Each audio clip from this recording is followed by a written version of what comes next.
Hello YouTube and welcome back to the channel here today. Today we're here for the finale of City the Animation. The last two episodes here. Going to be reacting to them. Please look forward to it. It's a little bit somber, it's a little bit sad. We're going to say goodbye. But yeah, I mean, I also get to watch two more episodes of the show, so I don't know. It's a bittersweet feeling, let's say. YouTube comments up there ready to go. Have three of them here today. First one here from Glank, just highlighting a joke that I guess failed to talk about during either section of last week's video. So when Nikura is doing the morning routine bit, kind of Nagamo walks in and sees the clock, and the clock is like 2:30 in the afternoon, and she's filming a morning routine video. Again, it's just, it's fake. She is, none of the content there is real. It's all set up and, scripted and stuff. And she's doing it at weird times of day. And I guess that being perceived doing that is really embarrassing.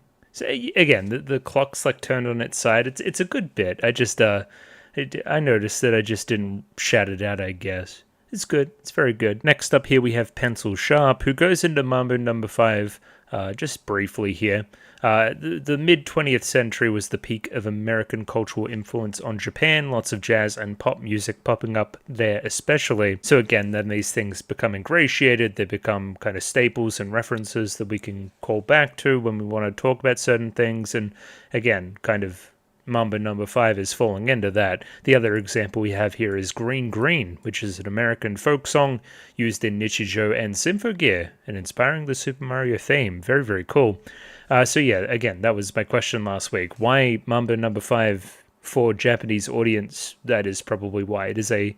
It is a point of reference for them as well, which again is a little bit more based off the original version and not the version that was famous in the 2000s. City episodes are consistently longer than usual because KyoAni simply cut some commercial time, something they can do as the committee lead. Again, just that whole thing about KyoAni having a lot more creative control than your standard animation studio in Japan, which again is something they strive for, something that they work with the structure that they operate within. It's really important to them. So again, it's creating a good product. You can't really knock it all that much. If anything, again, in a normal core, we're getting more anime, something probably closer to 15 or 16 episodes there. And maybe we'll follow this one up from Molly as well. If anybody knows for sure who the voice is for Bonjour, our interesting manga from last week, I'd love to know. We theorize here Kenjiro Suda, who is the VA for the giraffe in Revue Starlight. If you haven't seen Revue Starlight, I'm sure that's very confusing, but the giraffe's voice is quite deep and magnificent and stuff. Very classic voice. So, yeah, potentially a point of reference there. It wasn't who I was thinking of, which now I've forgotten, so maybe I'll need to go back and check. Either way, we'll drop that there for now, and we'll jump over to the Patreon and give everybody a quick little shout out. So yes, I have a Patreon. It is linked in the description below. If you'd like to see whatever I'm watching next, 1 week early on the channel, it's linked down there. You can click on it, it's there.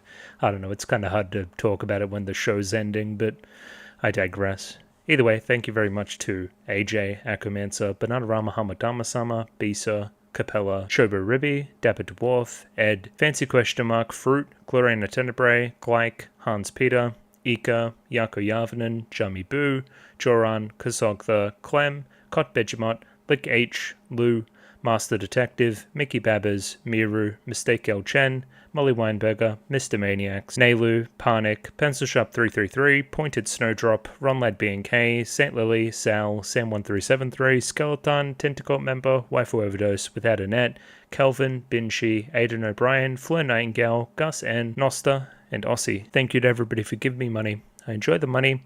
And yes, City, it's the last two episodes. Not really any setup here. We're just going to go in and do it. Let's do it. Episode 12, upcoming. Let's go. Radio, we have episode 12 of City the Animation up. They're ready to go. 29 minutes and 32 seconds on this one, so sync up accordingly with your own copy. I have the Amazon subs, the official stuff, so sync up with that version if you want to. Again, there's a picture-in-picture version in the description below. If you don't want to mess with any of that, let's give it a 3, 2, 1. Radio, 3, 2, 1, go. Yes. Yes, indeed. Nikura.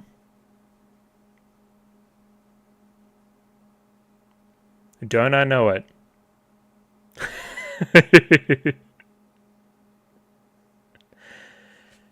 That's a pretty consistent thing, actually. Whispering in her ear, she doesn't like that. Goes back to the first episode.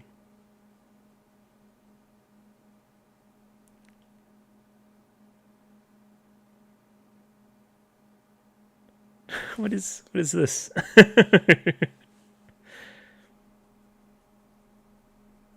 I'll kill you. What doesn't she do? Well, you've got to be specific.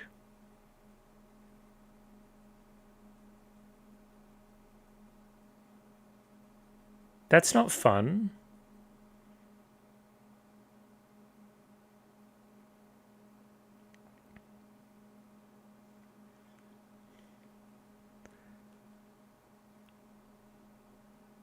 What?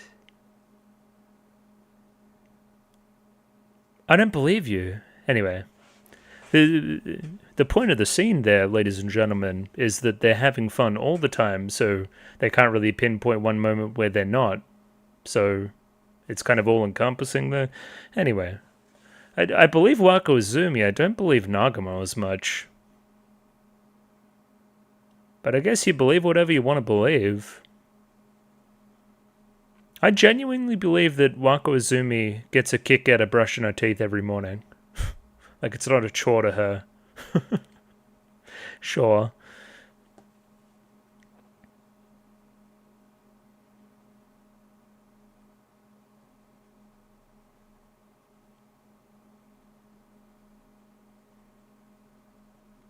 I don't really see how that intro leads us into much other content. Makes it a bit of an outlier, maybe, but we'll see. I've been surprised before. It'll continue to happen.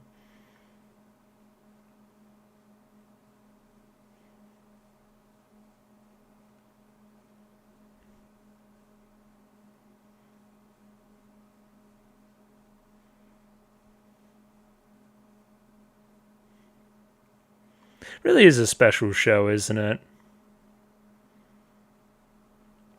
Oh, and I caught some of the dub, so that's why episode 1 was fresh in the mind. Dub's pretty good. I like the dub. Oh, yes, the magazine? Jokers, you meant to take those out of the deck.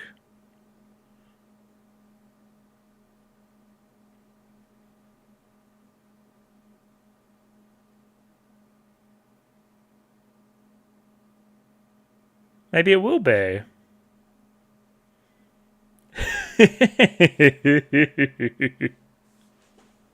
Oh, that's just fantastic.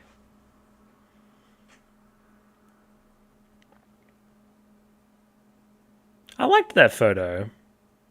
You're just obsessed with the broccoli thing. I wouldn't call it boring.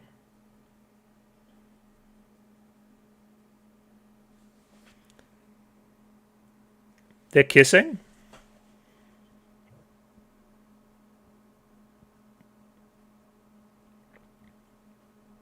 Well, you're a previous winner. What's inside it? Oh, okay. Well, Tsuchinoko is pretty impressive as it stands. No, it's a real one. You gotta get outside, Nikuro.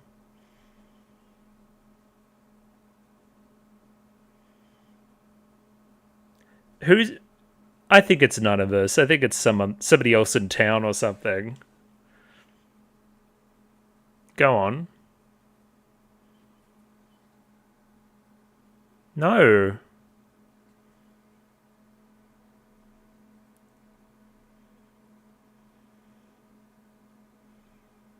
Well, now we're praying for Wako Izumi. No, she's also won already. Animation's excellent there.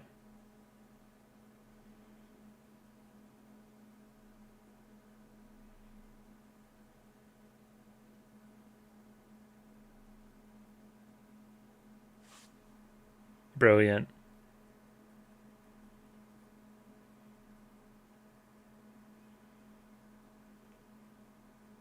Why did they animate that bag like that so well?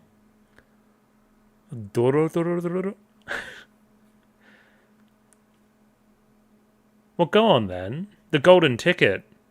Oh, easy.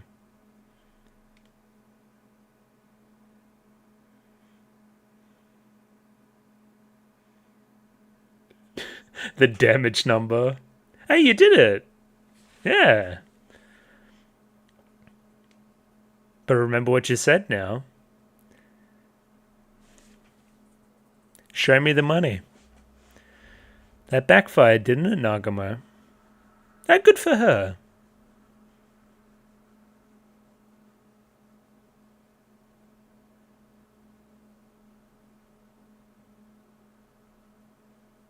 Ah, the locket. Do you have 100 yen on you, or? Yep, it's your locket. Correct.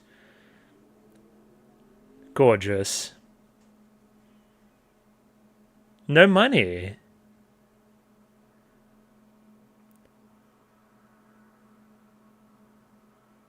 Honestly, at this point, just steal it. It's 100 yen. He's not even going to miss it. Turtle shell divination?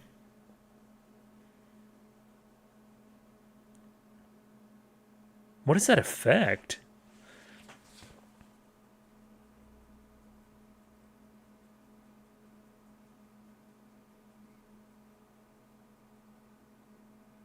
Oh, it's this fucking thing again. Yeah, Zach Hadel, for sure. It's human-sized? That's terrifying. I don't know. No longer. That's not okay.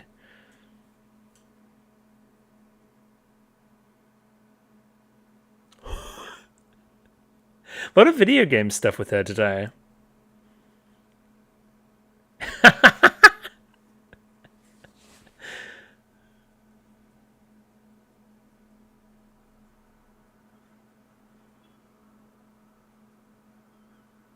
I wouldn't punch it.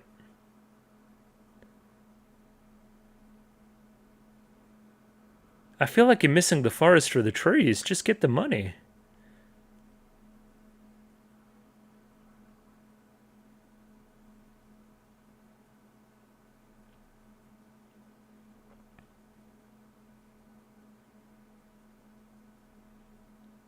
Very smart. Oh.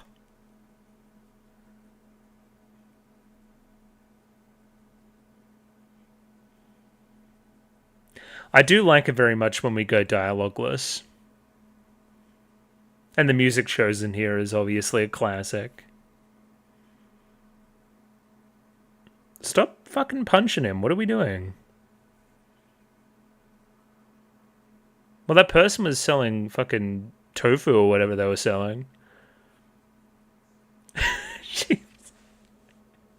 She's fucking put in every ounce of effort into this.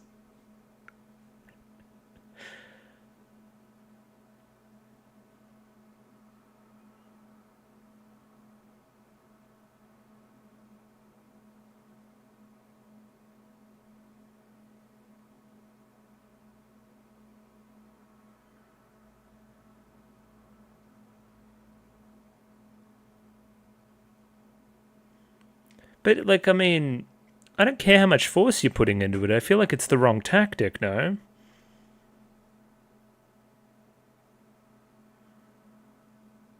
Unstoppable force, immovable object. Oh, no! Your persistence will be rewarded someday.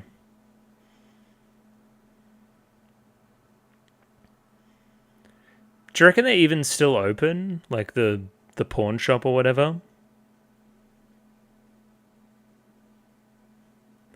The moon there is very classy too.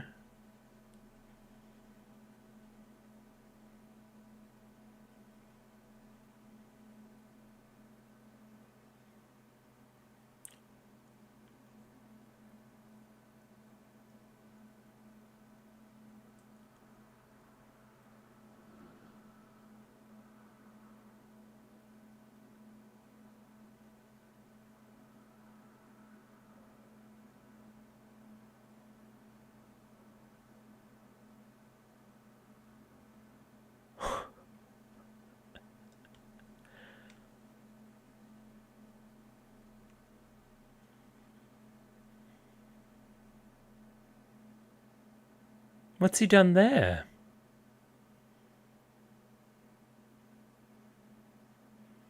You're not allowed to move.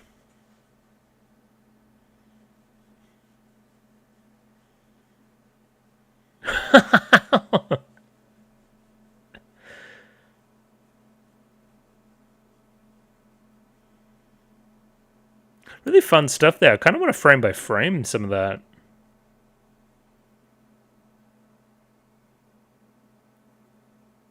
What is the sound?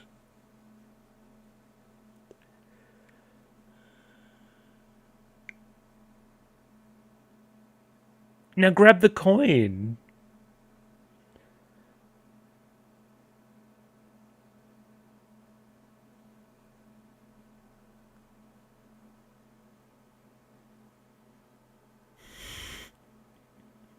She's too stubborn for her own good. You know, there was like that's not the only 100 yen to ever exist. You could have saved time if you just ran home. Surely you got $1 at home. Saved?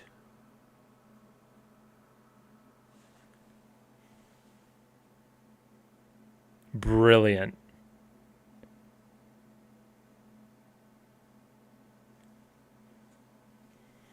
It was a metaphor. Oh my god. All right, let's go. Let's go. That came around and became very smart by the very end there. I liked that a lot.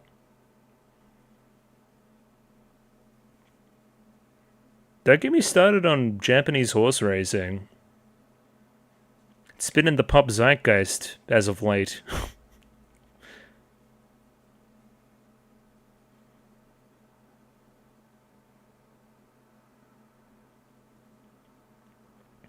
Clashing?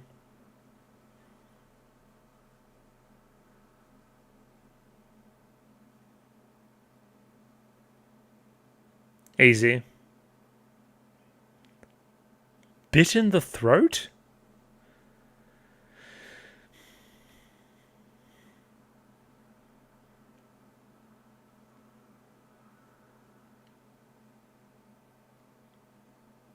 I can't say I noticed what number that she's on.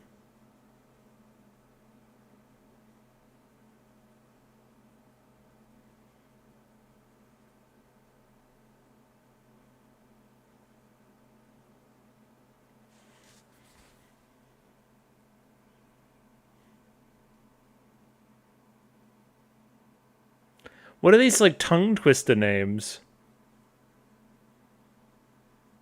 I guess horses always do have kind of stupid names.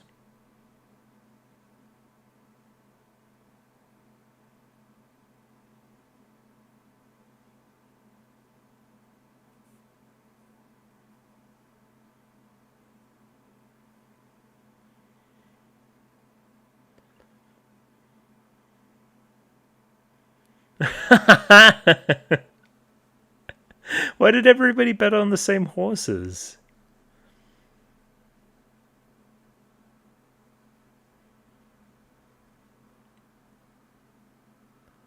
The colors, man. And some of the movement on that, the paper.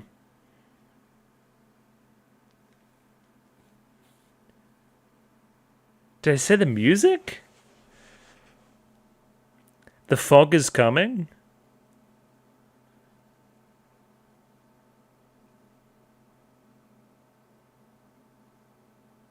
Okay, Tanabe.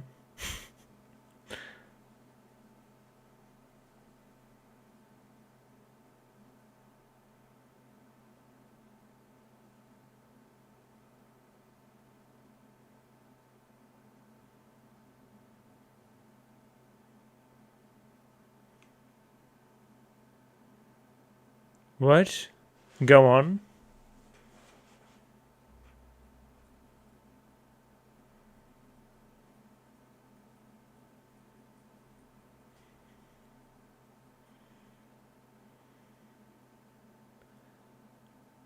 Do we know the name of this horse?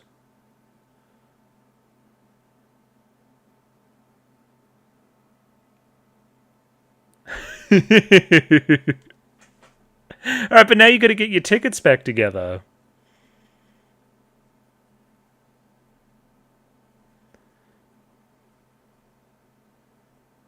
Look at her lock in, by the way.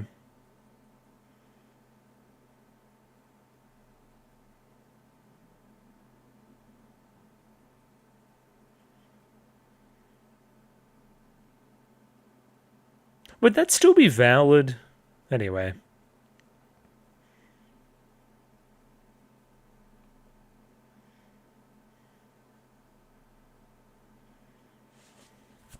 Pray.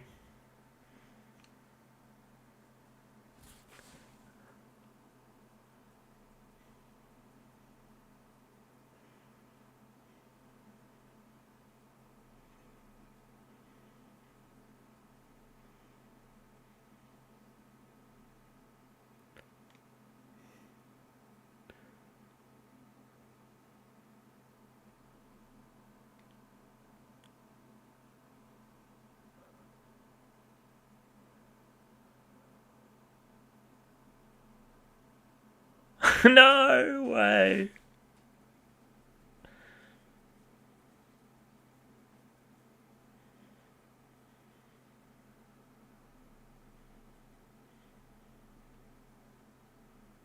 What? Literally a machine? Yeah, but you've got to... Didn't you box him up or something? It was like an exacta type job?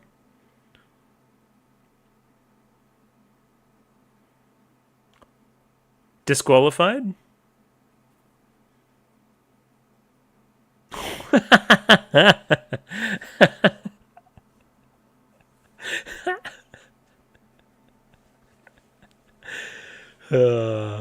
And it's a joke you can only do because it's a radio call. That's great.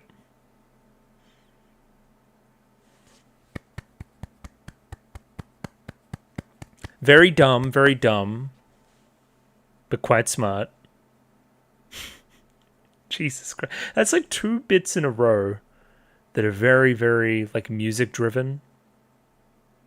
And, like, wordy. Well, wordy's the wrong word. You know what I mean. Oh, she's moving out. We should be sad now.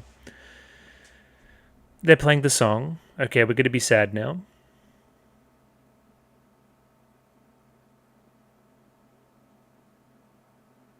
But they're going to go see each other.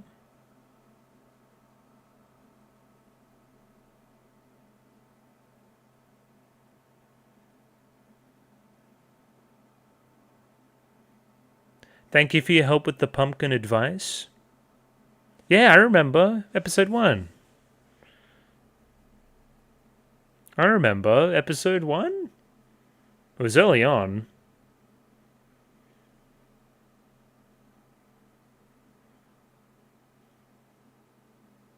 Why are they trying to make me feel very sad?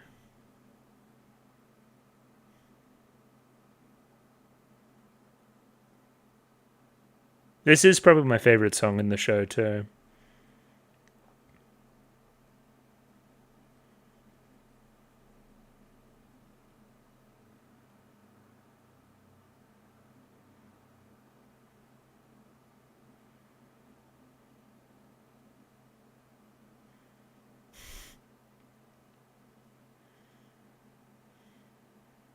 She farted?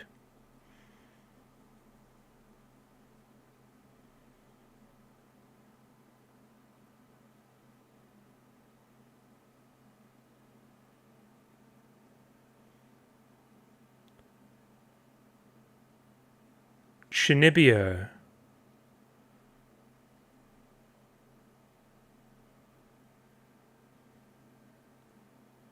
Ah.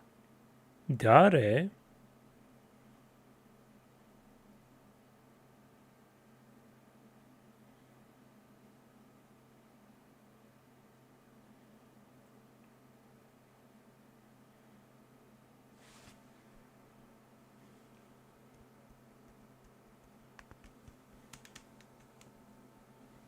Very smart.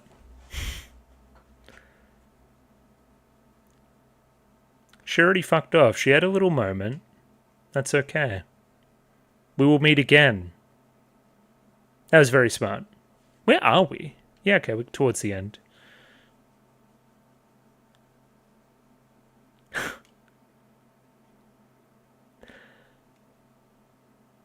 To the start? Hasn't it been ongoing?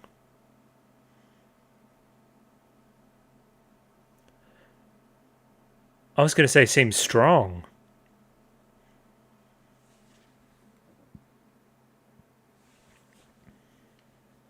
Umai?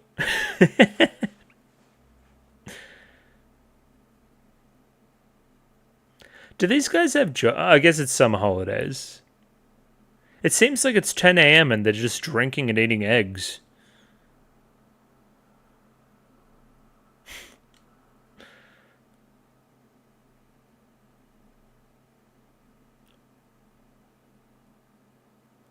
Motherfucker, he's at like a 75-degree angle.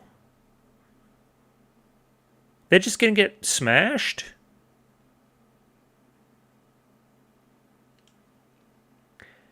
This reminds me of Yakuza.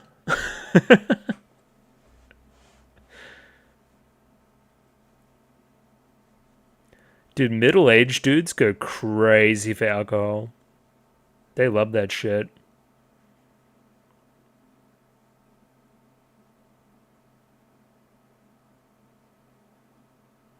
I like his umais.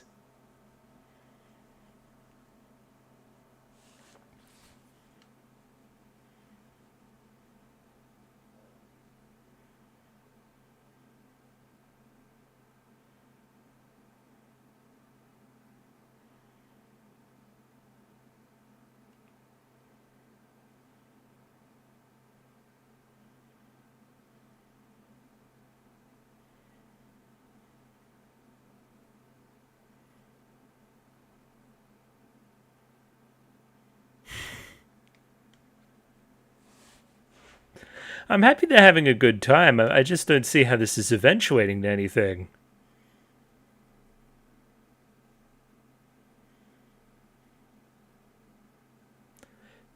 I guess it's only natural he would have a lot of alcohol.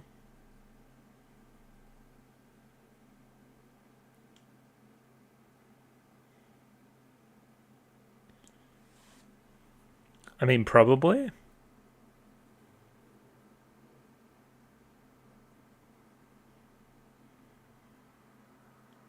I was gonna say, it did seem like morning.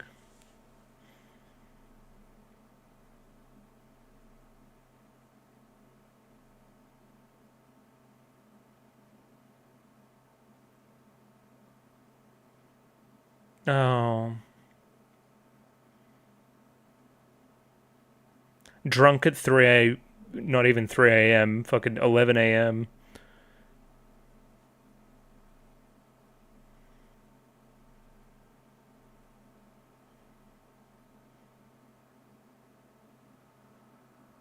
Okay, now she's getting there. She's getting fried. She's fucking steaming.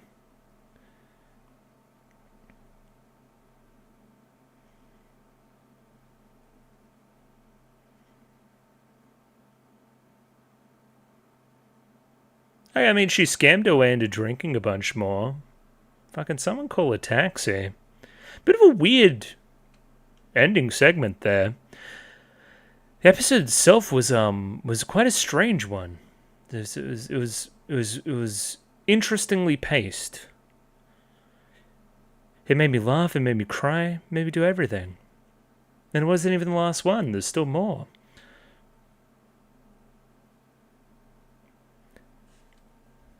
Once again, there's a little bit more tier 2. I would tighten up this episode overall just a little bit, because there's not really that many segments. We just kind of let them go. And I guess, I mean, at some point, yeah, you're going to want to, put emphasis on things and like the repetition and the time spent is kind of the point, especially with that Nikura segment, which again was not redeemed in the final kind of 10 seconds, but definitely became a lot better by the ending. But just tighten it up. Like, why does this episode need to be 29 minutes? I don't think it does.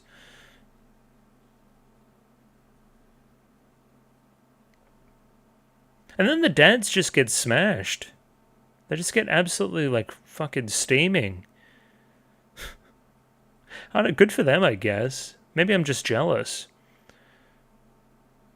Oh, Wako Izumi. Oh, hairband. Way more exciting.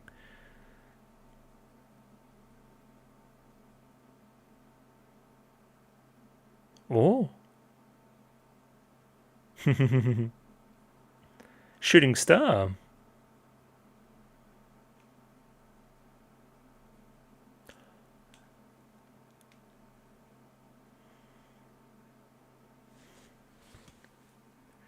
Are you wishing upon a shooting star?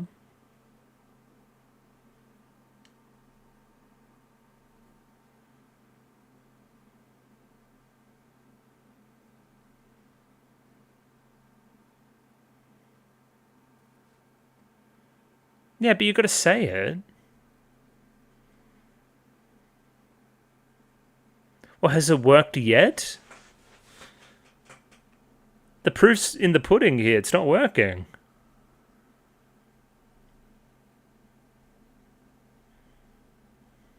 Oh. That'd be nice.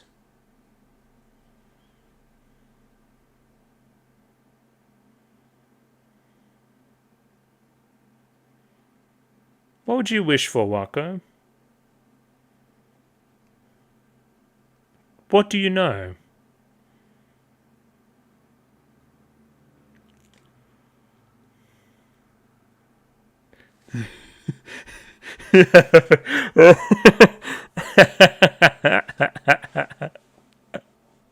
Ridiculously greedy.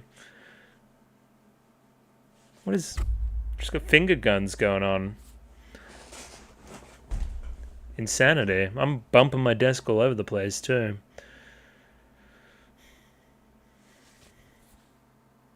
She's posing like one of my thumbnails.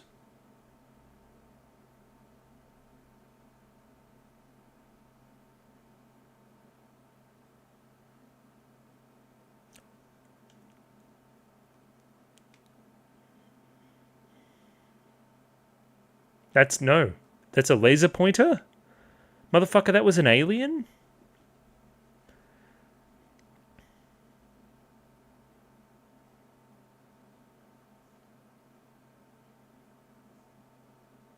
UFO?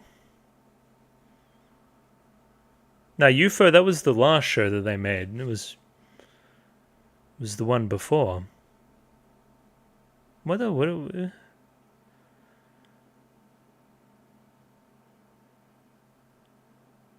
Oh. Okay. Sure. Crash landed. Investigation. Robotics. Love to see it. And yeah, we'll jump right into that next episode now. Why not? Let's go. And there we have it. The final episode of City of Animation. Up there ready to go. 26 minutes and 34 seconds on this one. Sync up accordingly with your own copy. Amazon version. Picture in the description below. Let's give this thing a 3, 2, 1. Radio. 3, 2, 1. Go. Stars again, which is interesting. And I am recording.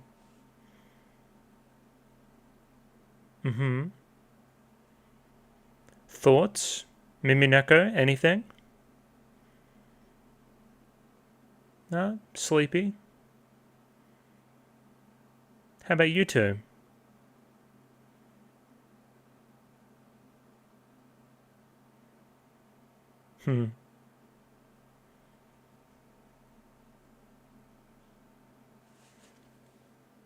Sometimes. Look at the eyes. Oh.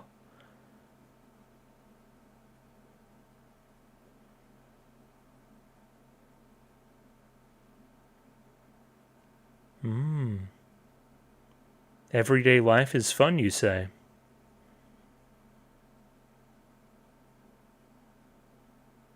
It's very pretty. It's gorgeous, actually.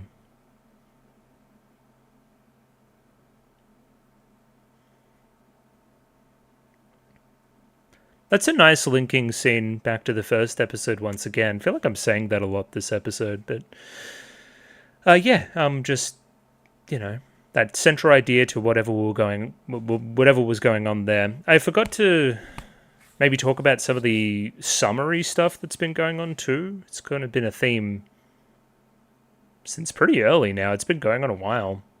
So yeah, summer being over and it kind of being, you know, back to school for Nikura and kind of head down, bum up for Nagumo. That, of course, tying in to when the season aired in Japan, it would have been summer as well. So it's a very good summary little show there. Yeah, because it's fall now. Yeah. I mean, not for me, it's spring, but anyway, you guys know that. It's hemispheres. Shut up. But that's some fun, like, meta stuff. It's like summer is almost over. Well, it actually was over in real life when this aired. That's fun. I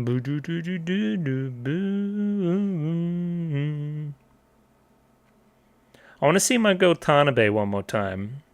That's my only hope.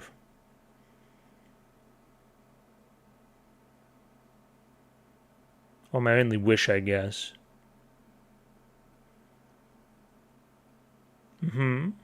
Amakazari? Ichan?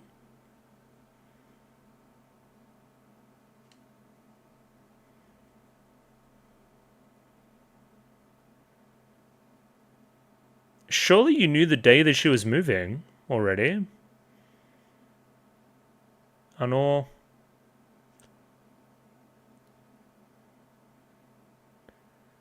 looking for the one person I'm always with. No, I do not care for the coffee at this time. No. But bitter coffee means you're cool.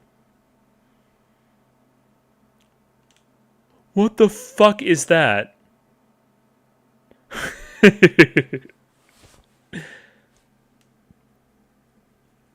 Maybe this was one of the horses in the races last episode. Oh, look at this song. Oh, look at this song. Listen to this song.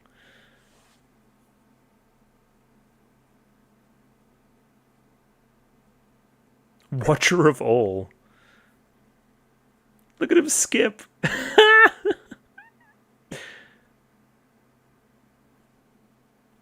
So he's like a stalker? Yeah.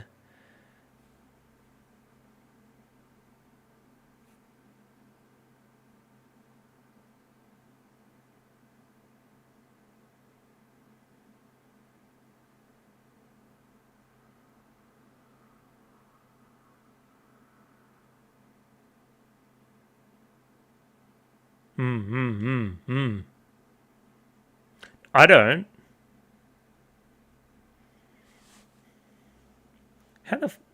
That was well animated.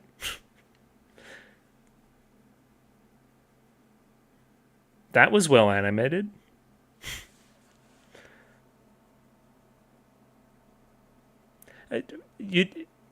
Anyway, she was at the airport. Come on now. Blue. It's fine, I just didn't expect you to be blue.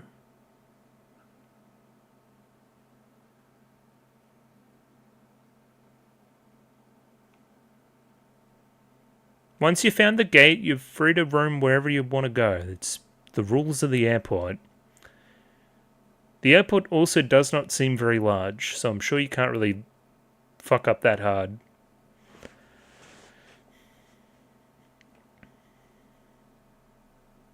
Are you two looking at each other, or not really, or... Call out to each other.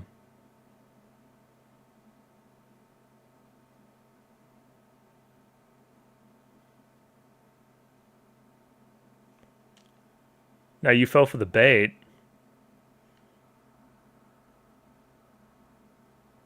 Nah, she feels bad.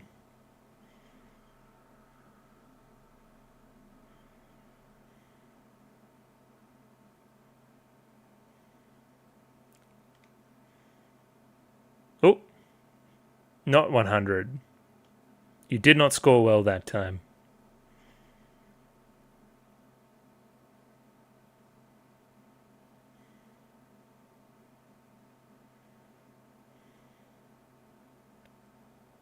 She's getting fucking tossed. That's crazy. Shoes stay on, though.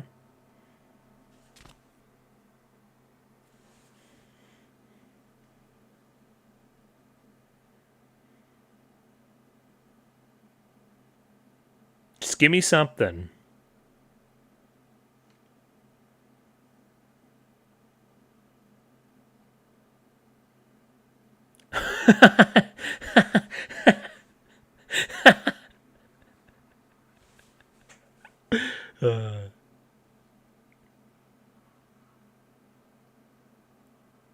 Damn, that's crazy.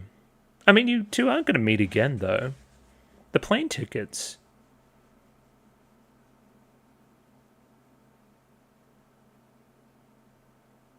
Come on, Echan, give me something.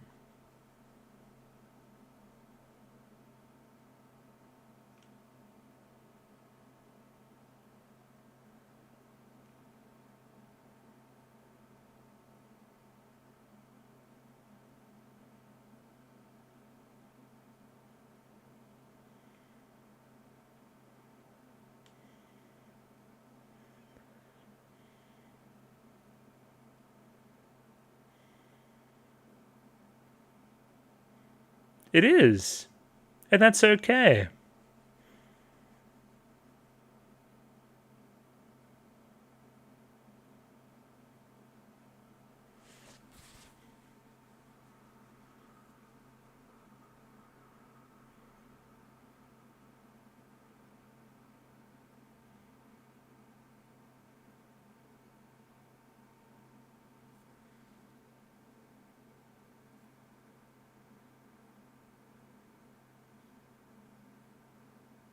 What? No.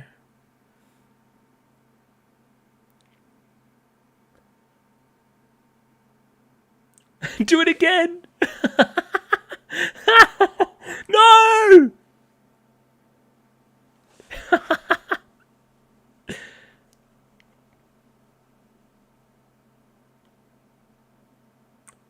She altered?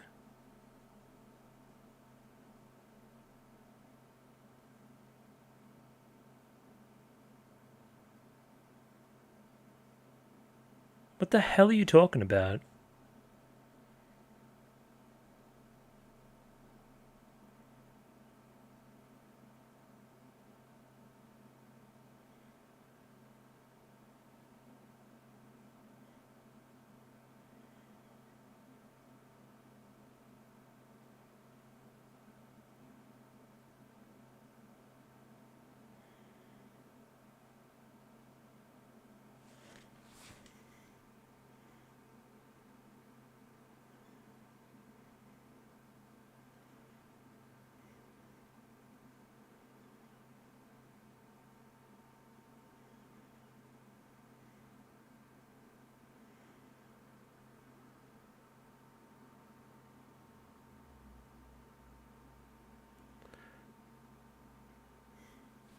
Not the sneeze gas.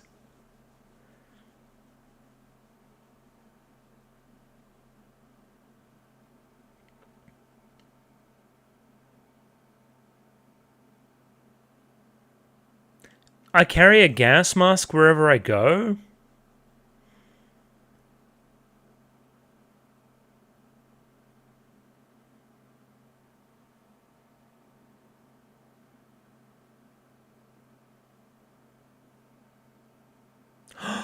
Yes!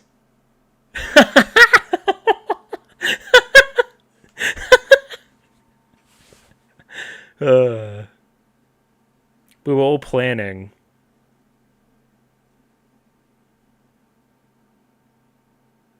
We didn't do anything.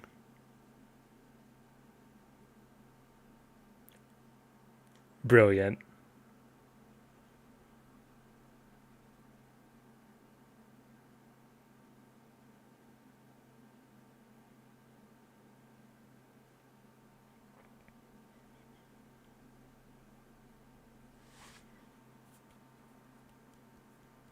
We will be unpacking that scene in a little bit more detail because it is quite good. It's call it subversive, is the word we'll use.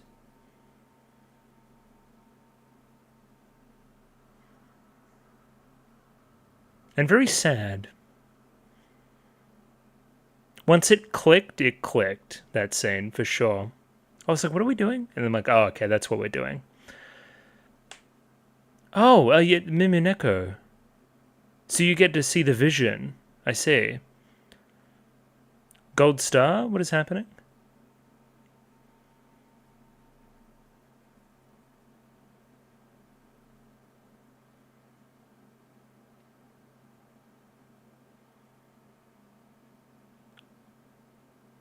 What a cool shot. What is a gold star?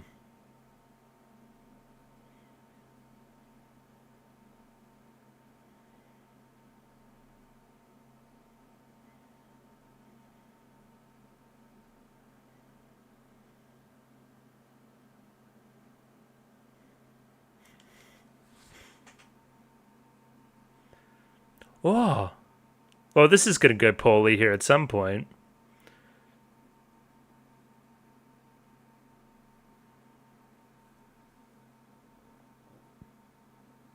Who the hell are you?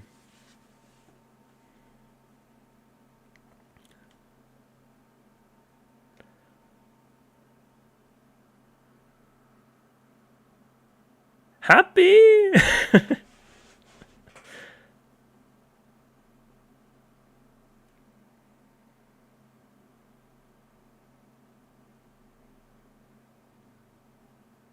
Everyone's getting just absolutely sloshed again.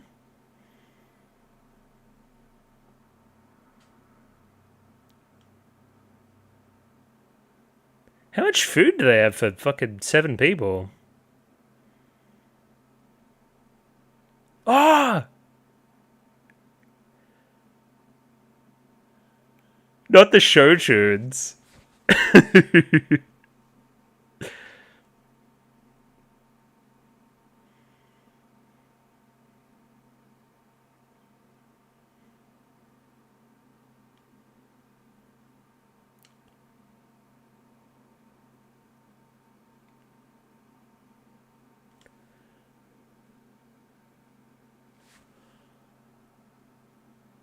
Why is it good?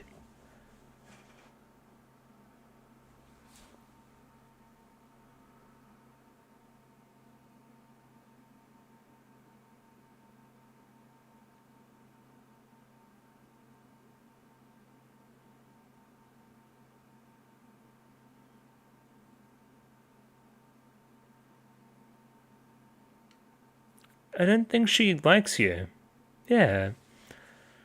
We already did that. Nothing changed. Also, don't give her a big...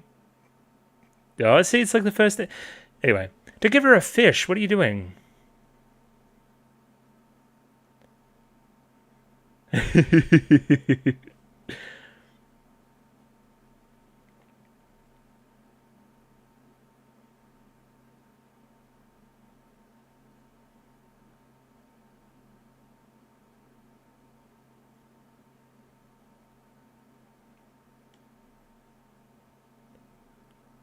I don't think he's feeling it. Okay, he's kind of feeling it. Okay, we got there.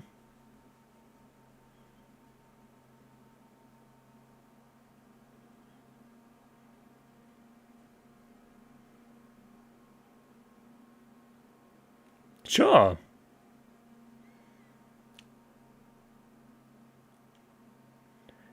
I guess they've got to sell something, right? Finally, Shia.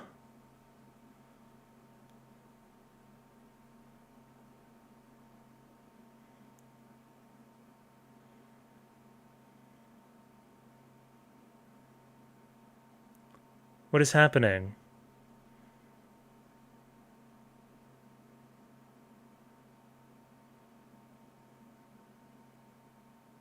There's a mystery afoot?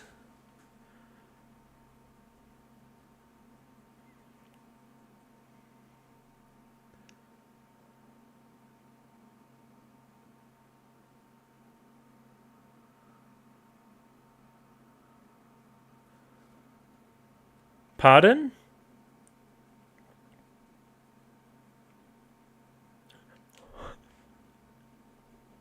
Not Takaridake, bro. But we need more food to feed everybody.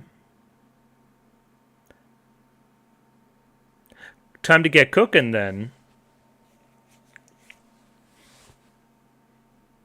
Look, everyone's working together. It's like some kind of city.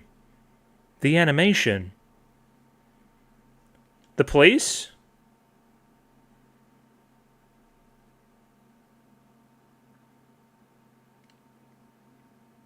Don't let the cops in here. They're harshing the vibe.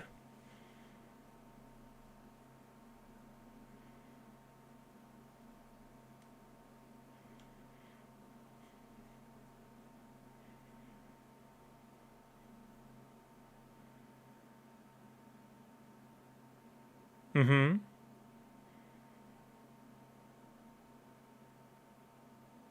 I'm waiting for the rug pull, everybody.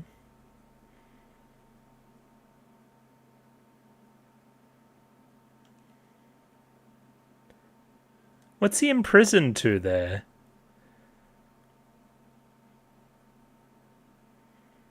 Why is the singing actually good, too?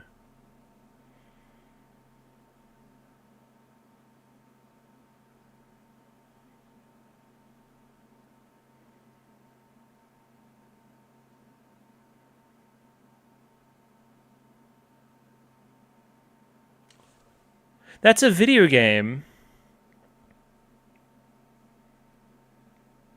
I'm almost like speechless. I can't believe what I'm watching.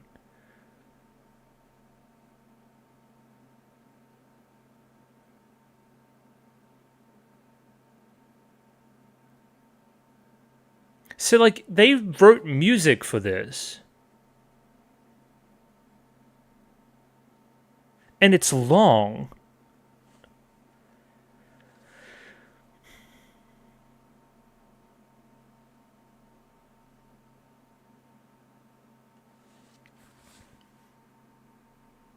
What?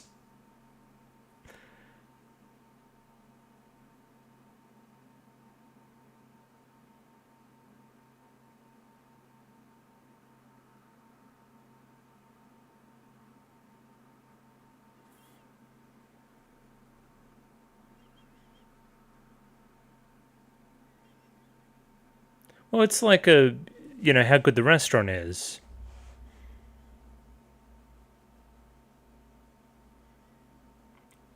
You become like a Michelin star restaurant. That was my understanding.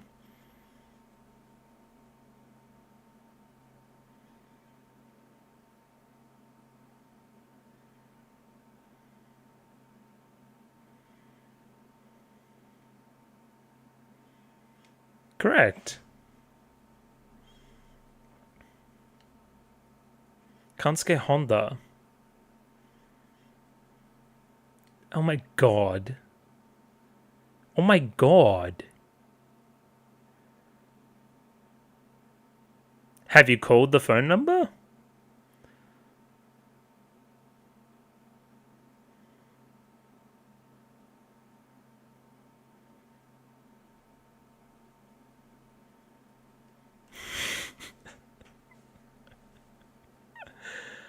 Like, that's incredible, is it not?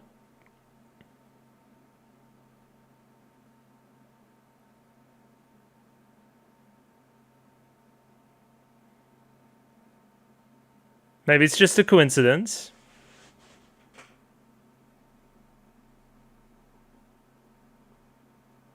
Are you gonna sing for us? No.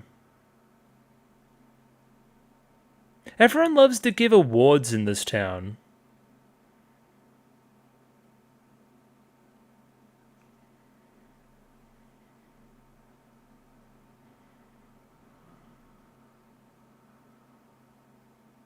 Bad end.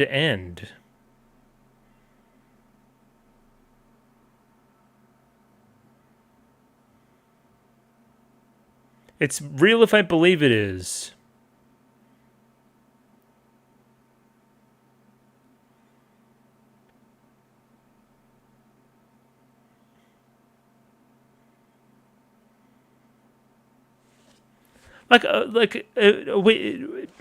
Is everybody else not amazed at this episode? Right?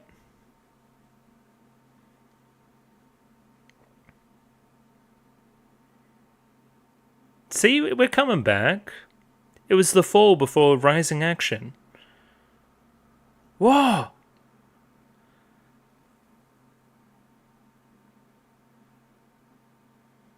This guy's evil too. Not to England, Echan. Too far.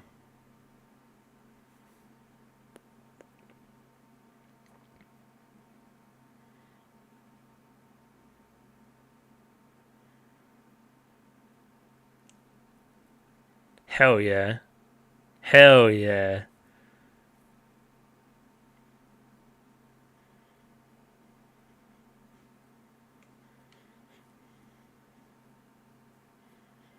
Oh, now we're all cooking together.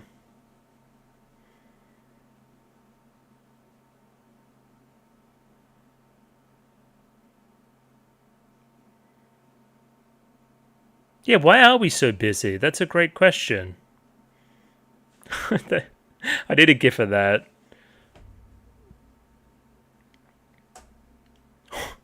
He's a fucking Naruto? What was that?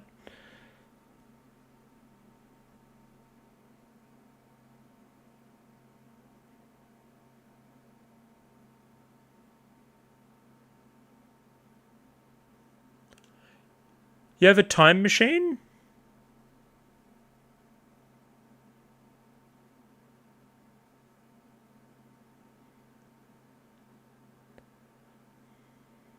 Start over?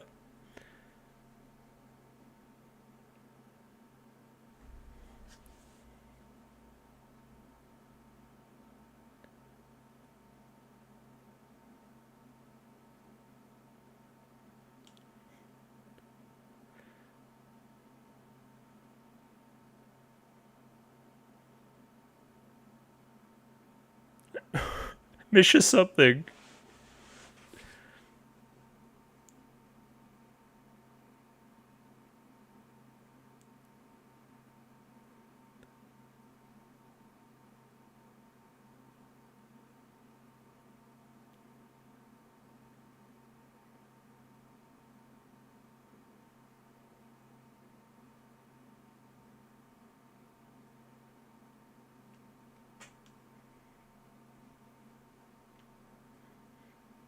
We even get all the freaks involved.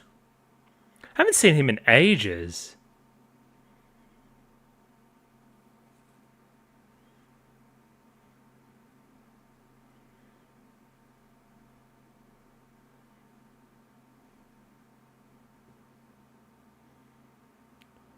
Well, that fucked it up.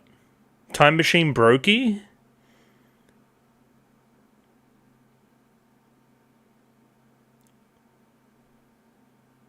What is possibly happening? Everyone's dying? We parted the Red Sea?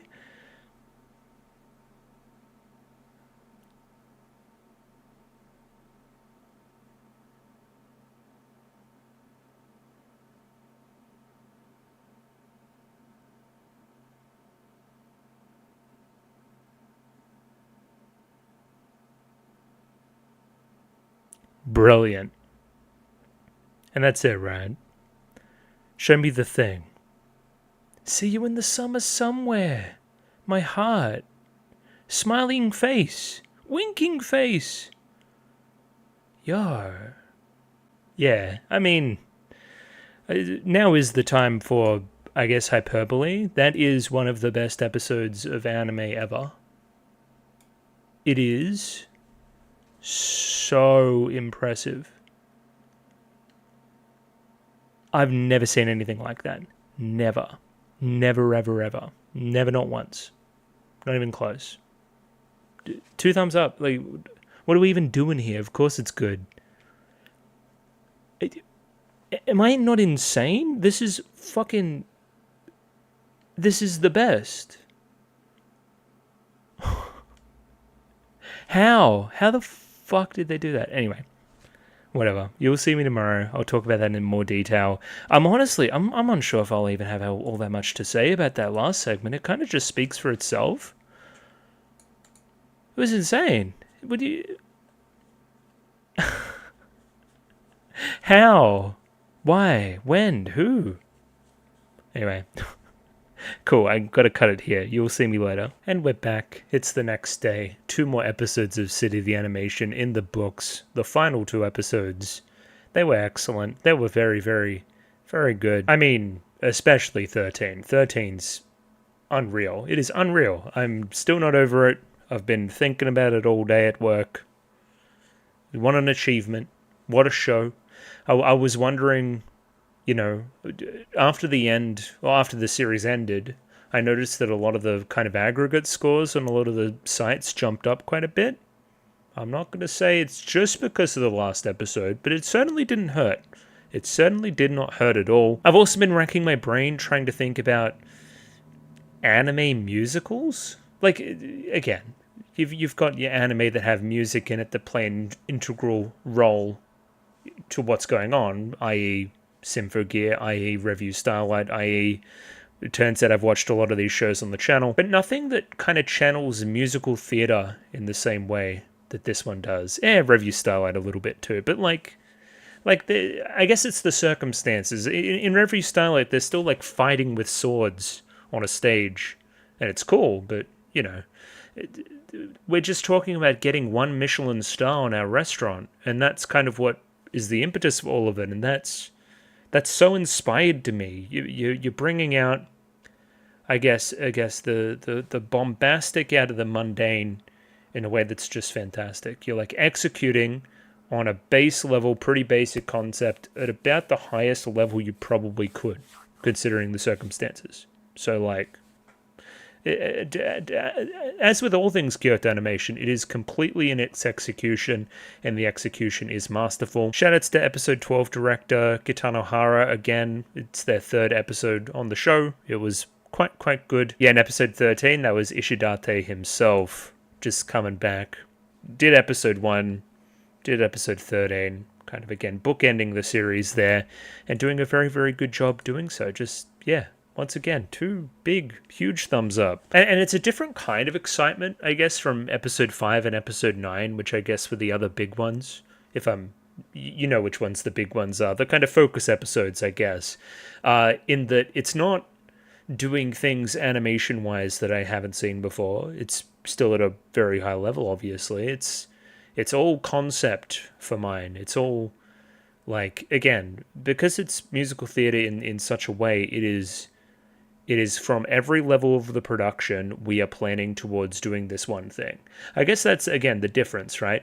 You're probably over here, in those other shows I mentioned, writing the music, making sure the music sounds good on its own, and then trying to find a way to apply that music as best possible to something that we can animate and tell the story within. Where I think the process here is a lot more linked and intermingled and stuff, and again, for me, that just shows dedication. It shows focus. It shows clear vision from the beginning. And yeah, I mean, that's really just talking about one segment, which, again, to be fair, does encompass, like, probably a little bit more than half of that 2nd episode.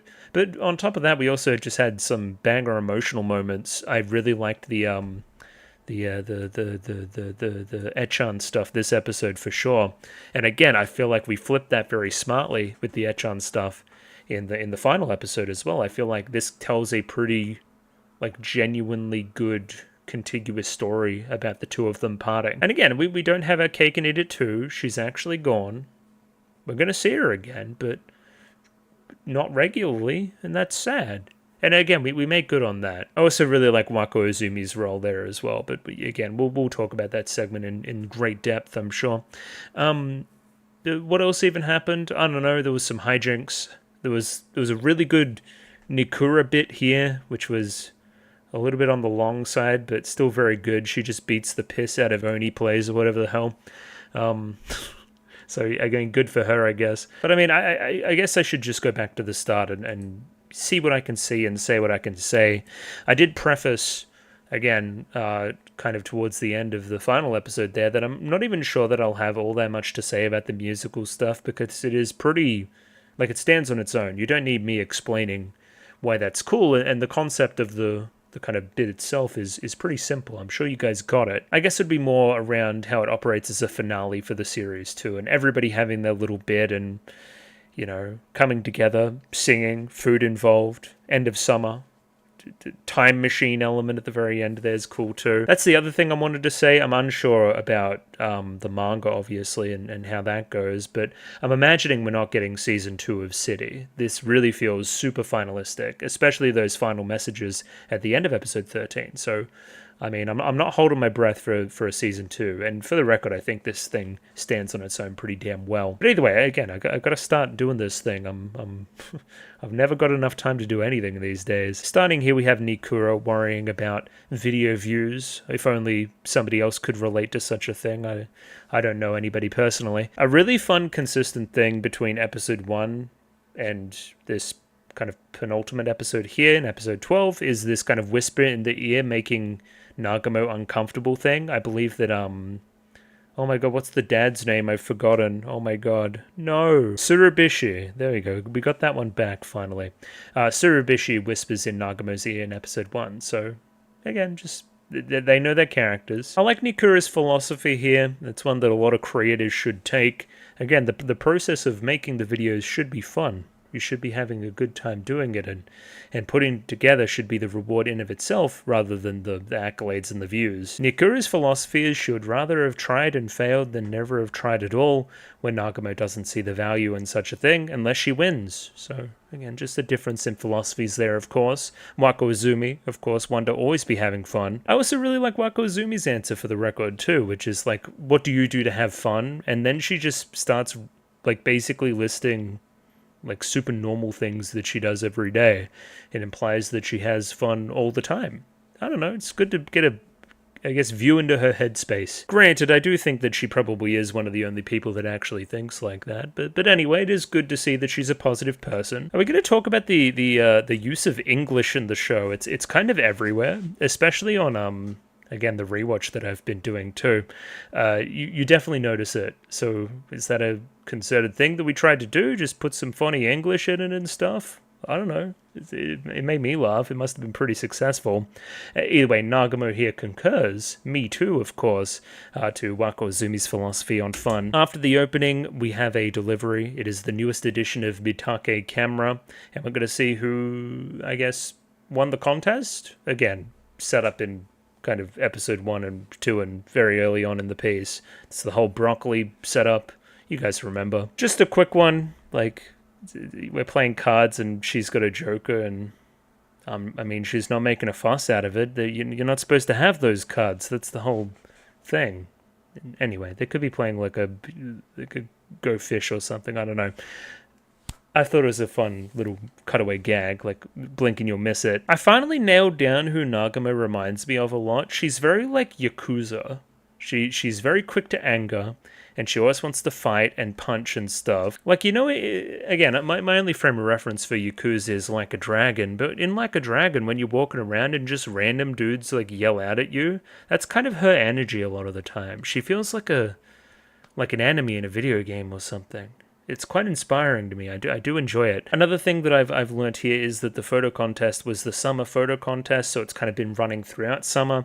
It's only natural we'd pick a winner towards the end of summer, which also coincides with the end of the show. So again, just consistent. For the record, again, like that's Nagumo's photo. I think it's quite good. It's evocative. It's personable. It tells a little bit of a story. It has an interesting subject, of course. The most interesting man I know. It's not like a joke photograph is the point. Like, they didn't just absolutely just wing it. So, hey, good photo. I like it. Better than Nikura's anyway. I don't know what this obsession she has with the broccoli is. It's freaking me out. There's some fun scale stuff, though. We've got the shoe in the back. Pretty good. Pausing on this frame for no apparent reason. Just nothing out of the ordinary happening here. Just, you know, leaning our faces on one another. Doesn't mean anything in particular is happening. Just wanted to, I guess, highlight it for everybody in the audience. Wako Izumi has a strange photo of the Tsuchinoko with some kind of beetle being digested within it, which I guess it's notable because it's a mythical hidden creature that is sought after, but other than that, I don't think it's a particularly good photograph. No, I liked her previous entry that won kind of last contest at the start of the show. From here is the start of the, I guess, fun writing of the skit, which is Nagamo's, I guess, trick being reflected onto her. So because she's not feeling very confident in her own photo, she suggests that whoever wins the prize splits it 3 ways. Again, we all increase our chances of getting a small amount of something. Nikura, very confident in her photo, reads through this immediately and says, "Hey, you're just suggesting that because you know that your photo won't win." Which is entirely correct. Nikura's read Nagamo here, and Nagamo sells herself out of the full prize by making this agreement in the here and now. Wako Izumi obviously doesn't care either way. I just think that's a fun, like, a little bit of writing. It's turns the tables on everything. Basically, everybody loses in equal measure. How do we have Nagamo win the photograph contest and also lose? That is how. Once again, the Amazon subs are very, very bad at kind of interfacing this. This word here is guilt. This is the guilt that is weighing on Nikura for not agreeing to this kind of pretty egalitarian little setup we have going on. Because again, if Wako Zumi's going to be in on it, then I better be in on it too, because I think her photo is also pretty good. So she has a good chance of winning. I feel guilty for not agreeing now. I feel like the odd one out. I feel like the greedy one. Therefore, she relents and agrees. That's kind of the pacing of the bit. Just, Amazon, please be better.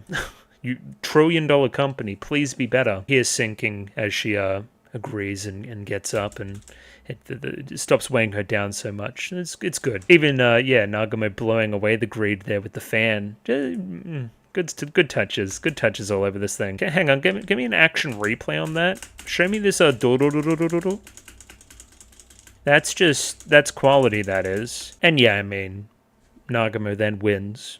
Nikura is upset. She takes 999 damage on her video game health bar, which isn't the first time the video game Nikura stuff comes back, so just wanted to shout it out here. But here again, as I said before, the tables are turned here. You agreed to split the prize. Now, again, those chickens are coming home to roost. Next skit time now, we have Nikura finds the locket and needs 100 yen, and then fails to find it before she ends up just finding the locket regardless.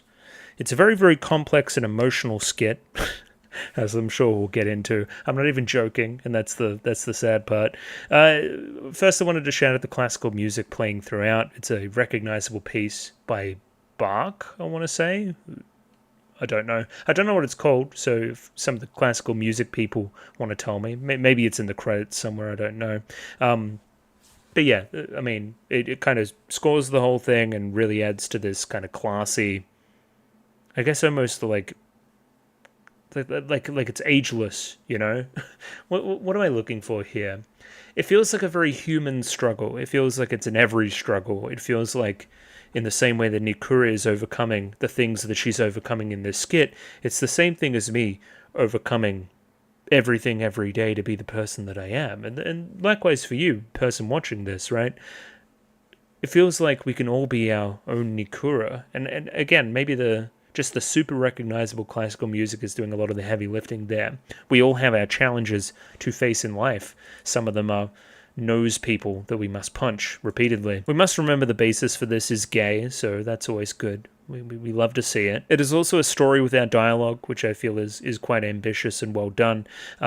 Again, Nikura is now running off to find the nearest 100 yen. She's being very quick about it because, again, we see the symbolism here. People could come up and pick this thing out at any time. There's a time limit on this. There's some cool shots throughout this thing. That looks like a PS2 horror game or something. Like you're like transitioning to the next level. I'm not going to pretend I understand the significance of the sunflowers. Maybe I should look that up. What have we got here?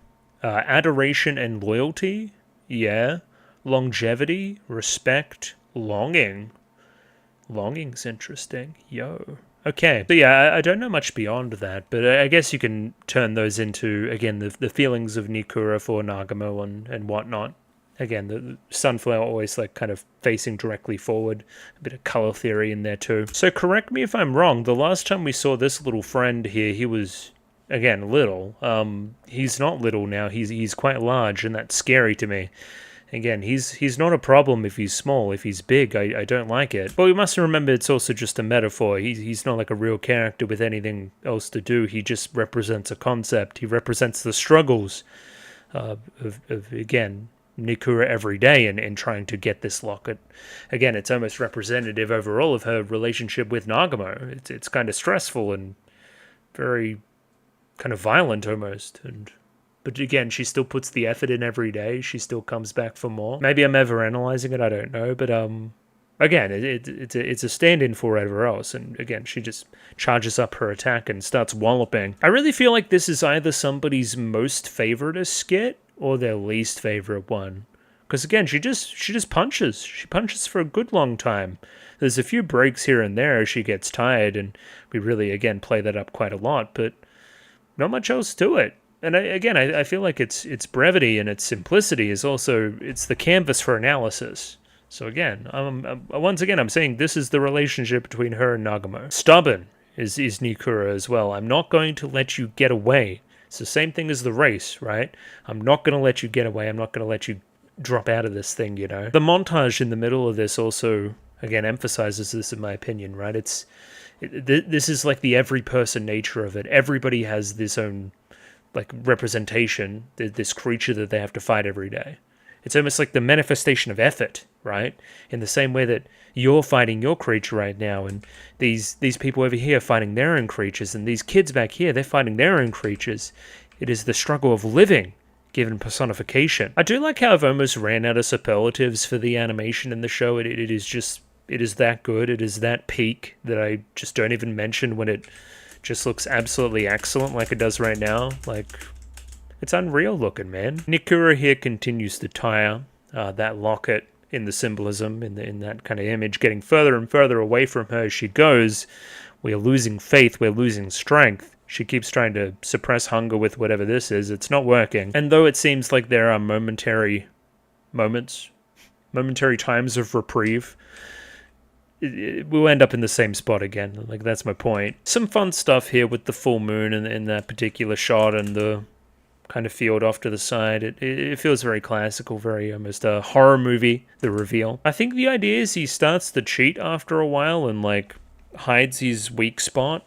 Like, you keep wanting to punish that particular spot, and he keeps protecting it, which I guess is frustrating to you. We got some of our only voice acting in the skit here, or at least a little bit more pronounced, with Nikura just kind of screaming. She's kind of wailing as she continues to wail on this guy. It's become clear to me that we've just told Aki Toyosaki to just keep saying shit. Just do whatever you want. Fuck it. And I think that's the best direction you can give to somebody that talented. And just as all hope seemed to have faded and we'd fallen down, never able to make any inroads, we wake up the next day and we don't see the 100 yen sitting there where it was before. We instead see the locket itself, which again kind of cements the, what would you say, metaphorical status of the fight and the kind of otherworldly, almost non-diegetic kind of nature of it, if that makes any sense. Like that whole sequence was not actually happening, is the point there. Like, it was a representation of something else. And the overall struggle with Nagamo, in my opinion, and the relationship there. However hard it may be, and however much I want to stop, and however hungry I get, and however tired I get, I can't help but, keep coming back. That's what I'm getting out of it anyway. Like, it may be trouble, but I make she makes it worth it, And yeah, ending the skit there. This is life. A proclamation from Nikura. Absolutely, 100%. And a very pretty shot, 10 to boot. Also a bit of text on screen. God. This is a bit of a pull, but this reminds me of Liz and the Bluebird, which kind of ends with some text on screen in a cool way. I don't know. Again, the potential for staff crossover is there. It also, again, reminds me of the next episode, which ends on that whole summer line as well, which I liked. So, Again, we really like our English in this. Now, in contrast, I am a little bit less hot on the horse racing bit. It's good to see the whole town involved and stuff. It's just a little bit on the repetitive side. The jokes are good. I like the gazelle reveal. That's very fun. But, and again, only possible because it's a radio call, but it overstays its welcome just a touch, I think. Once again, I do like the wider, like, whole town feel of it, as Nagamo is running around delivering, doing her job. She's just got the headers in, just kind of locked in. Everybody else is similarly locked in. We see a lot of little betting slips and everybody wearing headphones. Yeah, again, it gives me vibes of, like, I don't know, like a unifying sporting event. Australia has the Melbourne Cup, of course, which is, again, the race that stops the nation, as we dub it. It kind of feels like that. That's the vibe it's giving me, which is always cool. Like, again, it's such a thing that you can talk about with, like, everybody. Everybody's got a tip. Everybody has an opinion. It's cool. I'm sure, like, whenever the World Cup's around, it's quite similar. Oh, did you see the game last night? Like, that kind of vibe. I'm sure we're doing some fun stuff with the horse names, too. Another thing that we're doing is probably a little bit of parody of these race calls and stuff, and how, without breaking a sweat or missing a beat, we have the callers just saying every name perfectly. Which, again, Gozo, Ropu, Rokusupo, and Nanako ro bin Aoki.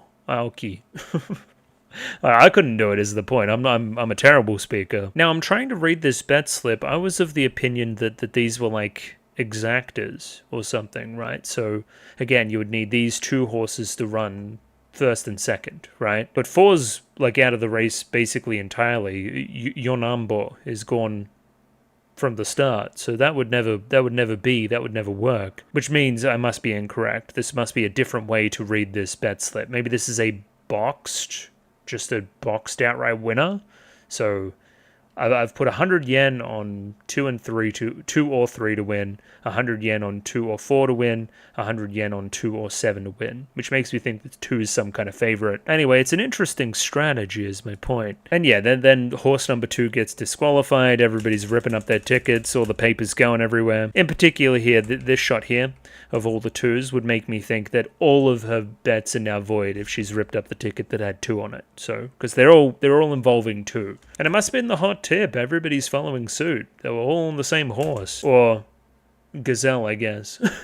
Some of the stuff in the sky here with the papers, pretty fun. You would have to imagine a bit of CG. It looks quite good. It's effective. It'd be very, very hard to do a confetti-esque effect without it. I do like how it kind of takes on the effect of, like, a disaster. Like I don't know. In, like, disaster movies, when something strikes, there's always a bunch of, like, shredded up paper in the air and stuff and debris. Kind of feels like that. Such is the disaster when my horse doesn't win the horsey race. Even maybe like a swarm of locusts invading too. Lots to consider. We should note as well that everybody else is in despair but the dads. The dads are on Pokuri machine instead. So again, they're feeling good. Another 2 horses been disqualified. We don't care. Pokuri machine, that's all we want. I do like the reasoning behind our number 2 horse there, Sananbo, or whatever we said, being able to rejoin. It's just so arbitrary, right? It was disqualified, but since it's trying its best, since it's ganbatteying, then we'll allow it to rejoin. It's very in the spirit of City. None of the rules make sense. Everybody just give it your all. Give it some effort. However, that presents problems to everybody that ripped up the tickets. Now we have to put them all back together. And this is where we see Nagamo kind of lock in again. Like, she uses that supreme talent of hers to just get all the pieces back together again. She can, like, just do genius level IQ stuff when she wants. And then we're absolutely praying for our horse to win the race. And yeah, I mean, it eventually does. And yeah, then Pokuri Machine doesn't have a jockey. And then it crashes into a fence, so that's definitely not good. And of course, the final reveal they're big too, that Pokuri Machine was also a robot. So it's a robot without a jockey that also falls over. It's just all not looking good. And once again, I do admire the bit. I think it's very creative. I would have liked to see in the race, but I understand why we didn't see it. It enhanced it in certain other ways too. But ultimately, again, it was kind of like, what? Like, here through here is kind of just not nothing in the episode, but there's jokes in it. I don't know. It wasn't my favorite. I don't know why I'm trying to justify it so, but yeah, it could have been better. You know what doesn't need to improve at all, and that's Echan. Echan doesn't need to improve. She's the best. We're doing some good stuff here. It's like some good leaving town type gear. The empty house always gets to me when somebody's moving out, or like a like a really clean room. It's not being lived in anymore is the point. Like, this is almost like a blank canvas of somebody else now. We've wiped off all our kind of unique identifying factors. Not that we even ever really saw this room, it always just gives me that kind of feeling. I guess I'll talk in the macro here for a moment. Echan wants to leave town on her own terms in an Echan kind of way, right? Which is very flamboyant, very over the top, very cool.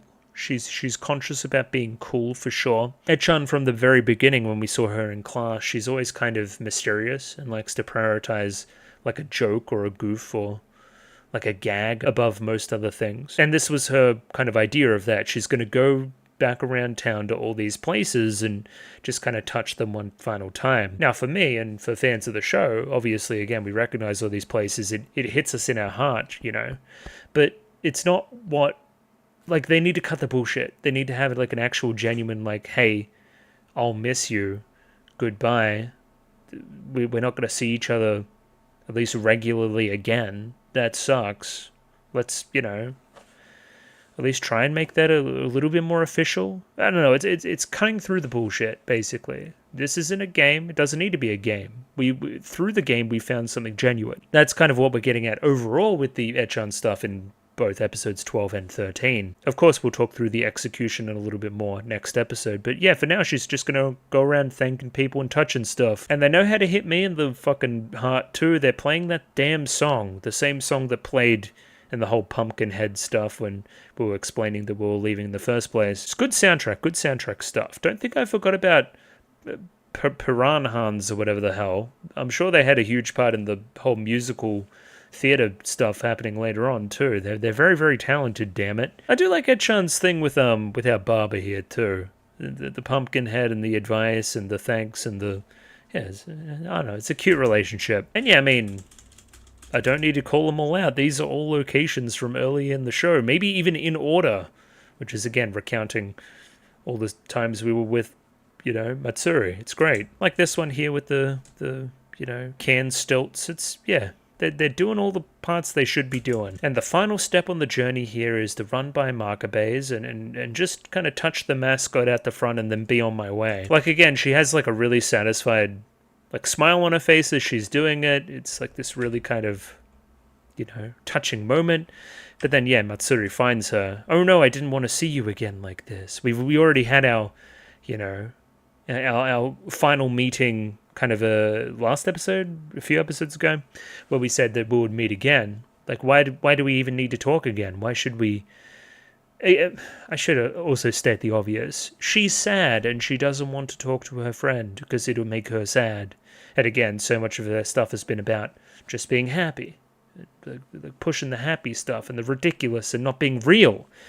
Again, cutting through the bullshit is all this is about. We do a whole bit here too about she goes all chuny and like, hey, I'm going to touch you and you make you lose your memories. And then again, Hajime Mashite, I'm Eri, full name. Smart. Again, okay, during our kind of parting, it's also going to be our first introduction once again. It's this very kind of topsy-turvy thing. It's this very much kind of this Echan type philosophy to it, which has always kind of been ridiculousness and against the mundane. Of course we would part with a hello. That makes sense in Echan's twisted world. But once again, always back to that concept. That's not going to cut it. We actually genuinely care about each other. We need more than that. It's not going to be this awesome, epic, walk-off anime moment. There needs to be more than that. And Matsuri wants there to be more than that. That's the character stuff here. I'm very, very happy we've done right by these characters. We wrote something quite, like, almost astoundingly good based on how little screen time we ultimately had with the characters. It's very good. It's very emotionally like compelling to me, these two. I don't know. I guess everybody can relate. Everybody's got a bestie. And if their bestie left, then you'd be sad. I don't know. It's only natural. Our lead into the final episode is kind of here too, where you thought that Echan would be here again. Like, you just walked out and started talking like normal, but no, she wanted to do the dramatic goodbye, which is, again, the thing we call her out on in the end. Oh, God, I forgot about this skit. We drink, and then we eat, and then we drink, and we say that the liquor is good, and then we drink. And, I mean, it lives and dies on how much you like the dads. I thought it was okay in the moment. I'm probably not going to give it all too much attention here in the rewatch. Now, listen, I'm not a sake guy, but apparently they're saying that eggs and alcohol goes together. No, it does not. The only time eggs and alcohol go together is having a big, stupidly large bacon and egg roll after a hangover. That's the only time those two things should ever be mixed. Like, what are you talking about? The skit is also called vocabulary here, which makes me think that a lot of the nuance of it and the language stuff and the puns and whatnot they're kind of going over my head. Like, that's, again, I'm not Japanese, I'm sorry. Or maybe it's called vocabulary for the lack of vocabulary that they have, because they're always just spamming the umai, which is, again, we're translating as delicious. They don't have anything else to say besides it's yummy. It's yummy alcohol. They lack the ability to think more critically about it. We then change the vessel by which we drink the sake out of, and that somewhat alters the taste, which sounds like superstition to me, but anyway. I guess stuff tastes better out of a glass relative to a plastic cup, so I don't know, maybe it works. Hang on, we got a clock here? Yeah, we do. That's... Now listen, that's too early to be drinking like that, guys. Come on, it's like 2 o'clock. That's insane. Because, yeah, then Nagamo finds them. It's like, what the fuck? They're all smashed. And, like, the sun's still high up in the sky. Like, what the hell? Either way, she's very quick to get in on the act, too. And also say umai, which is, again, she thinks it's delicious. I do like how disrespectful Nagamo is here. Maybe I missed that in the reaction. She basically says, shut up, tell me more about the sake.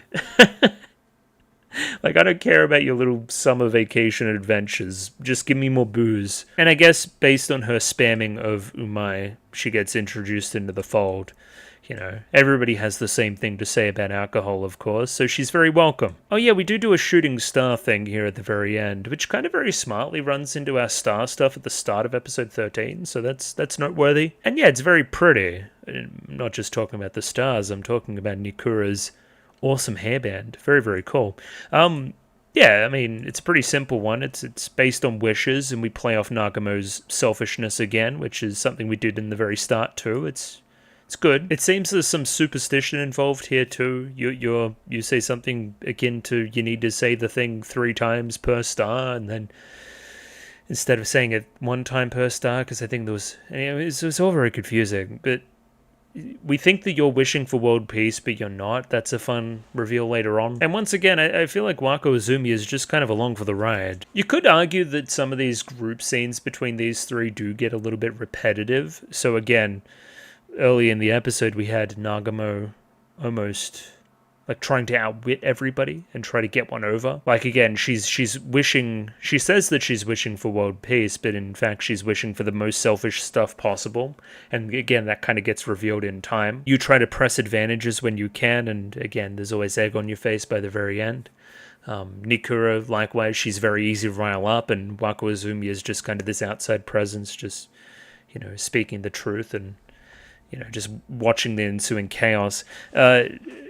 I've described like 4 or 5 different skits there. So again, you could take it as criticism or not really. It's just the fact of what we're doing with the characters. What she wished for: infinite meal ticket, 600 million yen, and the ability to be pampered until I die. Which, I mean, is ridiculously greedy. And I like the finger gun technology we have going on here too. And yeah, by the end there we see one final shooting star. We say please, please, please very quickly in record time before we see a UFO disappear into the night sky too, which freaks us out all the more, and we don't really want to look at the night sky anymore. Why do they hide from the UFO? It's not like the UFO saw them. It doesn't make any sense to me. Oh, and I finally understand this a little bit better too. The UFO was not a UFO, it was Riko Izumi flying a star-shaped robot. So shoutouts to Riko Izumi, very, very cool. I think she's the architect of our sneezing gas that we have next episode too. So she is very talented. She's an inventor. Reminds me of a certain other Keiichi Orawi show. I don't know. There's an inventor in Nichijou as my joke. Anyway, next episode. I really, really like this opening scene. We kind of drop in, no music, just it's very calm. For some reason, it did give me vibes of the end of something, like very immediately. Maybe it is, again, the heavy eveningness of it all, right? Because, again, we're sunsetting one day and then waking up the next, and it's kind of the final day of the show. Oh, the eyes look gorgeous too. I really like that. Look at that. It's beautiful. It's wonderful. It's fantastic. We're bringing back around the concepts from the very start of the show. Like we're saying that summer's over. Did you find something fun?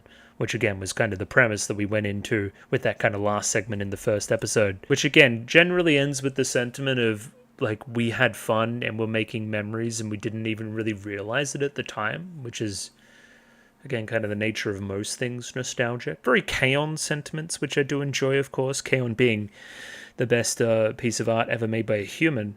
So, yeah, like, again, we didn't realize that the fun was being funned until it was about to go away. Nice, good stuff. So, structurally, in the episode, we're kind of split basically to two segments. We have Echan Matsuri, which kind of runs basically to here, just before halfway, let's say, and then the ending segment, which is the musical spectacular, of course. Because of that, I'm not going to have all the kind of stuff in the video where I'm just kind of describing the events of the skit. It's going to be a lot of me trusting you guys to know that what's going on in each scene. I don't need to tell you that, unless it's like noteworthy for me explaining something else. Just it's going to be a weird one. That's all I'm trying to say, because I'm used to doing a lot of skit explaining, I guess. And I've already kind of explained half of this one too. Like Matsuri is just confused. She didn't know that what Echan was doing at the very end there last episode was final goodbye. She thought that it was just another goodbye and they would have another chance to see each other before she went. I feel like there's unfinished business. Echan does not, and we want to rectify that. Adatara absolutely hard carries this segment too. He is in the perfect place at the perfect time. The airplane reveal at the very end, him fucking aura farming in front of the plane, it's one of the best things I've ever seen. It's amazing.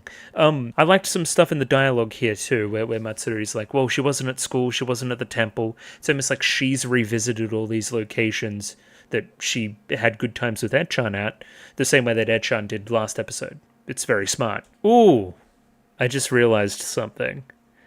So, the number 4, the number 4 horse in the last race, it was beefing with the number 2 horse, and it had like bite marks or something. I think that was this horse. I think this is that horse. Let me, hang on, where's my telephone? I'll be able to tell you by translating whatever that is. Yeah, we have Yonanbo, which was the name of the horse. Yes, that is the horse in question. That is great. That is continuity. It seems like all the horses in the horse races weren't horses. We had robots, we had people dressed up as horses, we had gazelles. Wonderful. I only just realized that. That's great. Either way, Adatara to the rescue. Adatara has also been employed by the Wako Azumi, or the Azumis, I guess, to get Matsuri here at this time. They're invested in that Echan Matsuri thing, so they want to see that to its logical end. We also take the Tanabe family private road here too, a secret kind of speedy route to the airport. Very cool. Thank you, Tanabe. I was very disappointed that I did not see Tanabe one last time. That angered me, but we'll let it slide. There also may be some cool stuff there because, like, Tanabe helping Adatara, it could be that older brother connection. That's fun. I'm sure this whole text on screen Adatara title joke hits a bit harder if you're Japanese. Like, there's the pause and the certain language used. It's good. It's just not hitting quite as hard. I like his creepy poem. I like his creeper stalker tendencies. I like him implying that he's been watching them for a very long time. The same way that kind of Wako Azumi has too. He's just a bit of a weirdo. He's just a bit of a freak, and I enjoy a freak. I do very much so. The English, every now and again, he hit a yes before he hit a do you understand? It's wonderful. It's wonderful, of course. Chat room, what were we trying to do with the all blue people? I don't really understand why everybody had to be blue here, but they are. I guess Matsuri's always had a bit of a red thing going on, so it's like a blue and red kind of, okay, I'm doing very Echan things right now. Matsuri comes in and she alters that. It also could just be as easy as, you know, I'm very blue at the moment. I'm very sad. And yeah, the only person of note to me at the moment would be Matsuri, the only one that's not blue. Besides, of course, my own mother, who does share a voice with Tanabe, which is confusing, but I digress. Oh, that's great. So again, and Matsuri comes up here, right there, and sees Echan, and then Echan sees Matsuri, and then she like almost immediately ignores her, like tries to put the head down and walk straight past. Like, it's the last person I wanted to see here at this time. You're ruining, again, that perfect goodbye moment that I had. This is also perfectly playing off of the scene early in the show when it is revealed that you're leaving. Like, again, it's this balancing act between what's a game and what's real, and what's a joke and what's not, and kind of reading between the lines here and there. They're very fun characters in that regard. Again, just because Matsuri here is continually misreading what again, Echan's intentions are here. The combat throws and then the Akido stuff that we do, it's all very nice. It's all very well animated, but it is very tragic too. It's making me feel bad deep inside my soul. I feel like Echan was content to just throw her around for the rest of the time until the plane went, but Adatara kind of gets in the way here and interrupts. Something that made me laugh ever so was the idea of the captain having a sneezing fit, and that was the kind of delay on the plane. We do find out later that actually has a more tangible application. There's a reason for the sneezing fit, which is great, but yeah, it's such a great non sequitur the first time you see it. It's very funny. Echan's just a superstar along this whole skit, really, because we have Matsuri bringing out the big guns, the bye-byes and stuff, excitedly. Very good voice acting there, very emotional. And of course, Echan's going to feel bad if this is the final goodbye and I actually don't meet her at all. I don't turn and say anything.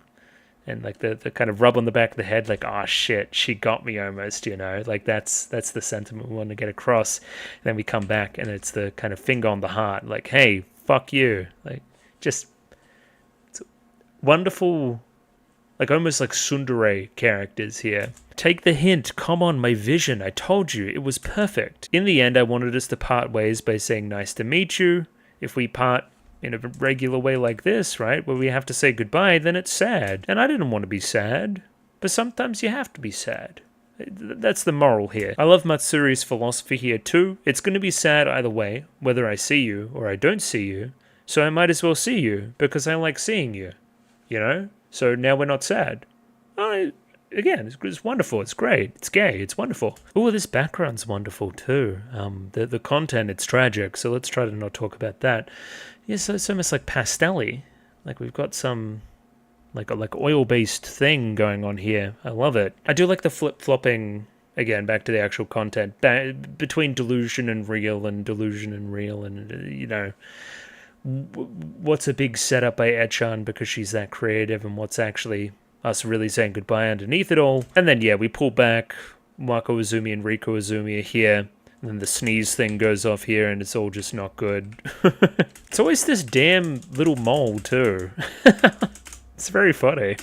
Oh, yeah. This is the good stuff. This is when this whole scene clicked for me in a concrete way. We have fucking Echan breaking through the bullshit. So, again, you're trying to do some bullshit. And when I say some bullshit, like some fantasy, like they normally do. And then you break through that with a fantasy of your own. You say change of plans, and then you say something about a well. And just go, okay, we need to expand the well of influence. And that's why I'm going this way and you're going that way. And in order to do that, we go to school normally. And it's going to be sad. And we're doing the montage through the whole thing too.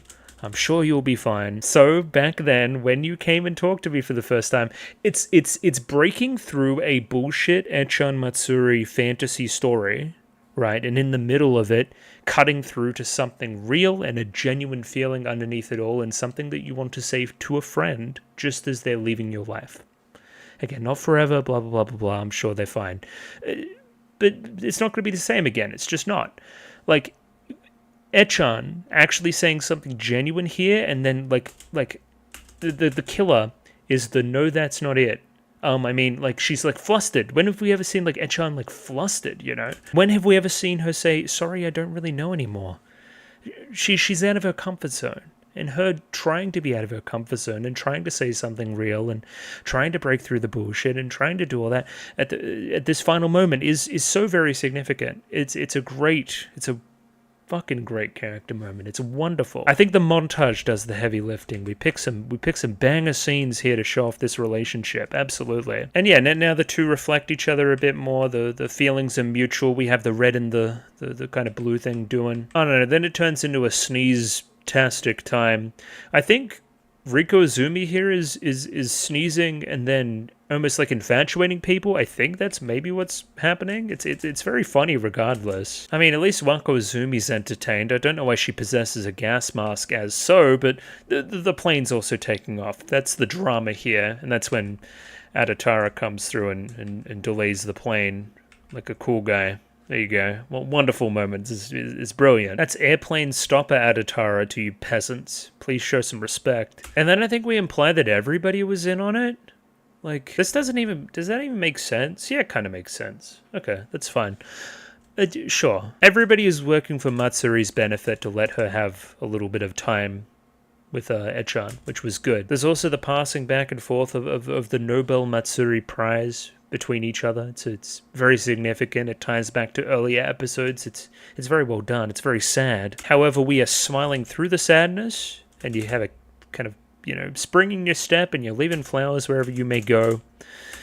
Yeah, sure. Wonderful. Lovely. Fantastic. Hello, everybody. It is time for the musical segment. It is time for the most impressive thing made by a human. We start here, and we have the Mimineko going over to old mate, Todo, I'm sure, because then you pat him, and then you have like a vision, because as is your power, you have visions. And I think we're framing a lot of this whole thing, or at least the introduction, through like a vision of this guy. So keep that in mind. It could be a little bit fantastical. Anyway, it allows us, the audience, to see the general setup here that was occurring kind of just as we started. Kind of see them there. The whole Michelin star idea. And yeah, from there it begins. And now I understand. Okay. Because he knows this through a vision, right?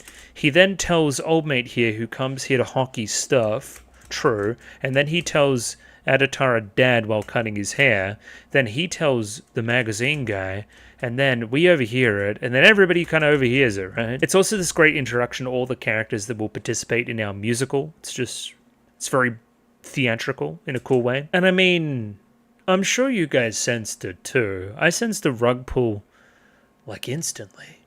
Like, I'm like, there's no way. There's no way. Why would you get a Michelin star? You're not anything. You're just Western cuisine. Come on now.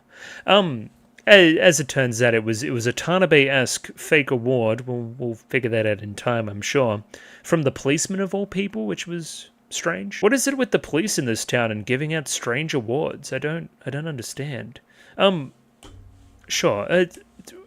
Back on track, he's in a good mood, Tsurubishi. He's promising a bunch of good things to everybody. I do like this moment here between Nikura and Tsurubishi as well, where it's like, have these characters even ever interacted? Why would I get you something? But I'll think of something, for I am in such a good mood. I believe that to be the joke. Like, Nikura's never even fucking been here. Why would she get anything? It's almost like a convenience because she's the main character of the show, but has never been here, but also needs to participate in this kind of like finale-esque like musical sequence we have going on. It's something that needs to happen. So then we put on a big old grand feast. Very, very cool. We get a bunch of people involved too. Like, people keep visiting this place. All the characters in the show eventually do roll through. I will say a very consistent musical track has been running through all of this skit thus far, just kind of playing those similar melodies that we'll end up repeating when these songs add lyrics. It's just introducing the musical concepts to us early on in the piece. Again, very, holistic and smart. It was very, like this was obviously a directive from the very beginning to make the episode this way and to enhance it as much as possible. It's the consequence of good planning. I think the best thing I can say for this last segment too is you just have a bunch of pieces of like small banger animation everywhere. Like, look at that. That's wonderful. Get me a gif of that. And then yeah, the musical theaterness of it all erupts from there. The references everywhere too. Obviously, we've got some singing in the rain there. whatever the fuck this bunny girl shit we have going on is. It's just all kind of like song and dance show type stuff. Whoa, wait, Wako Izumi said that she hacked the wiretap and it seemed like a party was going on, so I might as well be here? That's insane, you're a criminal. Wako Izumi, how could you? Did I say Liz and the Bluebird? Anyway, we have a very fun kind of reprise here, where of course Riko Izumi is following Wako Izumi, and of course Tatewaku notices. We already see the heart through the chest once more. This really feels like the culmination of this whole Tatewaku Riko Izumi crush thing. Of course, people lamented the fact that a lot of it got cut, that little side story thing that we had going on, so yeah, maybe this is making good on it a little bit. And yeah, we play a very classical fairy tale, even Disney-esque kind of view on a romantic relationship here. What is that? Anyway, I don't know about the whole... I think his life preserver is meant to be a white horse that he's riding in on. It does not work. We do a deer pun here. I was wondering if this is also translated. There's just no other reason, my dear. Right there. Like, does that work in the Japanese, or is... Anyway, I'm sure it does. One of the large-scale takeaways from this whole segment, of course, is that all these VAs are excellent. We've chosen them because they're excellent, and they can all sing very well too. Like, Tatewaku just killed his bit there, albeit he is rejected here in the very end once again. Ooh, another fun callback to episode 1 here is the lucky item stuff. So hey, cheer up Tatewaku, we have this week's lucky item here once again. I actually just throw darts at a board, reveals old mate here, and then everybody is revealed to be... they all fell for it. Everybody fell for it. Even Nikura of all people. Maybe that justifies why she wears a skirt in most scenes. It was her lucky item. Of course she would wear it. She's the kind of person to fall for some superstition bullshit like that, actually. So good point. True. Nagamo then encourages Tatewaku to move on and be happy and stuff by taking him to her own personal little paradise through the door there, loving some of the costuming. This is very carnival. I love that from Matsuri. A lot of traditional Japanese flair too, which is nice, and in the show called City, to represent its own culture. It's good. From here, everybody gets involved. The soccer team, the Adataras, all the Adataras, everybody actually. Even the mom. The mom's a badass. We love her. Ooh, I wanted to talk about this too. So, I actually saw you on a poster back here somewhere. Hang on. Yeah, there we go. I knew I had a keen eye. Very, very cool. That is Shia, by the way. Shia. And again, we see her being filmed like some kind of influencer here. And yeah, we very quickly ignore it. So, what's her deal? She's just like not in the show, even though she keeps popping up places and on magazine covers and stuff. Again, I get the vibe that she's just like an influencer or something, but it feels like some missed potential. Especially, again, we have a character that's trying to become internet famous here. Surely we could have played off of that with somebody that actually is internet famous. That could have been like a bit. In fact, I'm absolutely sure that it is a bit in the manga that we just didn't adapt. It's a bit odd to me that she would even be in it. Shia would even be in it. I don't know. It's not a deal breaker or anything. It's just weird. Why have a character that has a design and not put her in any segments? Either way, now we're trying to uncover the mystery of the food or something and where it's gone. Lovely background here. More of the video game aesthetic stuff. Actually, loads of it there. We even have some, a bit of detective stuff there, and then a bit of Dragon Quest here or something. And yeah, I mean, we quickly found out who did it. It was Takari Dake and his troop, of course. I do like how Wako Izumi sets a trap for them and they all fall for it, and they're just kind of all shoved into the basket here trying to hide. It's a lovely visual. I guess that drives the plot a little bit further because now we're all going to help cook, and that's also sense of community stuff. What the hell are you looking at, Buster? Anyway, they're very forgiving of Takari Dake. I guess they're feeling charitable considering it's the end of the show. Because normally we hate that guy and we want him to perish. Now here to the equation, we do introduce the cop, and let me check something on his uniform. No star. Oh my god, we've solved it. Yeah, I do like him showing up now. It makes the reveal that he's the guy that gave the stars at the end all the more believable. Again, he's introduced earlier in the bit. Oh, little gif of, give me a gif of the Mimineko playing the guitar too. That was also delightful. The VA for Surubishi absolutely steals the show here with the singing. Has a nice kind of deep deep kind of vocal temper that he has. I enjoy it. It brings up a good point too. Did we ever see Matsuri and Tatewaku's mother? I don't think so. Or are you talking about your mother? Because she didn't pick up. I don't know what's going on there. Instead of calling back, we hear that she discovered a new species. Mom discovered a new species. I really wanted to highlight this part, where again, everybody's like, oh, show me. And then we do the nanda. It's just, this is wonderful. This is brilliant. You know what it reminds me of? Oh, I got a direct reference here. Look at this. Yeah, definitely this kind of vibe. I don't know. It's just something that hit my mind. I don't know if it should have, but it did. So there you go. But I guess in the sense that it's very theatrical and very like we're smiling for the camera, you know. I mean, it's fucking peak. The whole thing, it's peak. We do the no-nos here too. It's clearly just wonderful. I mean, this is where it's just getting out of this world. Pardon the pun. Even, yeah, some direct reference stuff there too. That's some fucking Dragon Ball type BS. Or something. I don't know what's going on. Basically, the party got stale because all the old people started talking about old people stuff. So the party started to shut down a little bit and we lost a lot of momentum. But we're using like a sci-fi setting for it and Nikura is a fucking robot. It's very good. This guy, man, and his desire for robots, it's insatiable. Between this and Nichijou. Of course, we get very meta here with like the party's ending, somebody light a flame, the show's got fucking 5 minutes left. Wako Izumi wakes us up from our stupor by asking whatever the hell a star is, and then, again, we're just preparing for the rug pull now, absolutely. Of course, the star is a Michelin star.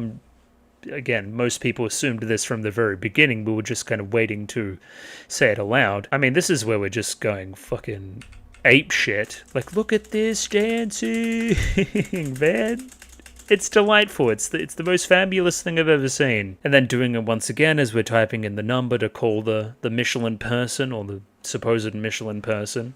Just look at this. Look at this. Look at it. Are you looking at it? You should be looking at it. It's very good. And yeah, then the cops phone buzzes, and then it's revealed that the star means nothing. It's not a Michelin star. It's a star from this guy because he thought the food was good. So he's, you know, you essentially got reviewed by the least credible food critic in the world, basically. So he liked the food, though. That's a W, but just not. We're not going to become rich and famous because of it. And now everyone's depressed. We must remember they were promised things in the very start of the skit. And I'm not going to get such things, but again, we're trying to build back up out of this bad reveal before the very end. This dire situation. There's a fall here before we rise out of it. So yes, once again, it seems dire here, but then everybody starts ordering food, and we feel good again. The truth is, the food is delicious, of course. Oh yeah, look at these. Yeah, hell yeah. For 60 people for our whole Tanabe team. Even Echan wants some on a plane from England. No, that's not we're not going to do that. So yeah, this gives us our climactic moment. It gives everybody here something to do.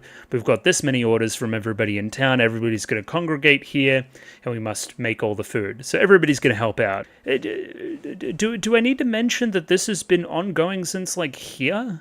This has been a continuous segment with new animation all the time. Everybody working together on various cooking methods now. Frying things, cooking things, scoring things, unable to keep up with the pace. It's all just, it's very frantic, it's very quick, it's so damn impressive. I don't really understand the logistics here, but at some point we run out of people and we need a time machine to go back and try again or do the deliveries different or something. It's all very strange to me, but a time machine is a great setup for our final moments here because again, it gives the show like a cyclical feel. It's like, okay, well, we'll go back, you know, right to the very beginning again. It'll restart summer. We can try things over again and whatnot. It also brings in this chucklefuck who hasn't been seen yet, so, you know, needed to do something, I guess. Now we're hitting our finale, and we're hitting our appropriate dance moves to go along with it, too. You know we're going, like, mental when we have the credits appearing on top of this. Like, we needed all the time possible to be doing this kind of thing. It truly does feel like the curtain call, too. It feels like everybody's here, everybody's coming out, they're doing their fun little thing, they're waving to the crowd, everyone gets their little moment. It's really, really damn cool.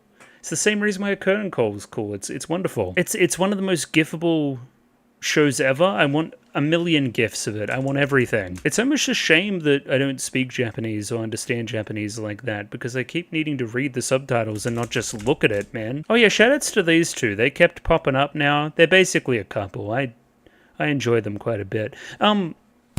There's too much to even note. There's a big giant Utena rose on screen. It's peak. No, it's, once again, like yesterday, I'm just overwhelmed here at this time. I can't even say everything. And then, yeah, everybody's here. We spill the drink. It goes on the thing. And then the machine blowed up. So, yeah, instead of the time machine working, everybody's gonna fucking die in a huge industrial accident and fly off into every other damn direction. And, yeah, it's one of those endings, too, that kind of leaves you, like, you just, like, catch your breath by the very end of it. You're like, oh, it ended. It gets your fucking heart racing. It's so damn good. So yeah, once again, I'm sure somebody could go through that. I'm sure I could go through that whole segment again and find another fucking half an hour of things to talk about. But I choose not to. I'm not doing that here at this time. I'm just gonna be in awe of it instead of hyper overanalyzing. I love "See You in the Summer Somewhere." It's the perfect little ending line here. It's a little bit of alliteration there at the end too. We love it. And then smiling face, and then winking face, very famously too. And then that's the very end. Just ending on a little wink. And so, I mean, we'll end it there. City of the Animation is fantastic, and that is the best episode of City of the Animation. So, it's very good. It's clearly... You don't need me to tell you that, I'm sure. I'm sure. Whole show's great. Nary a bad segment in it. Maybe a few pacing spots here and there.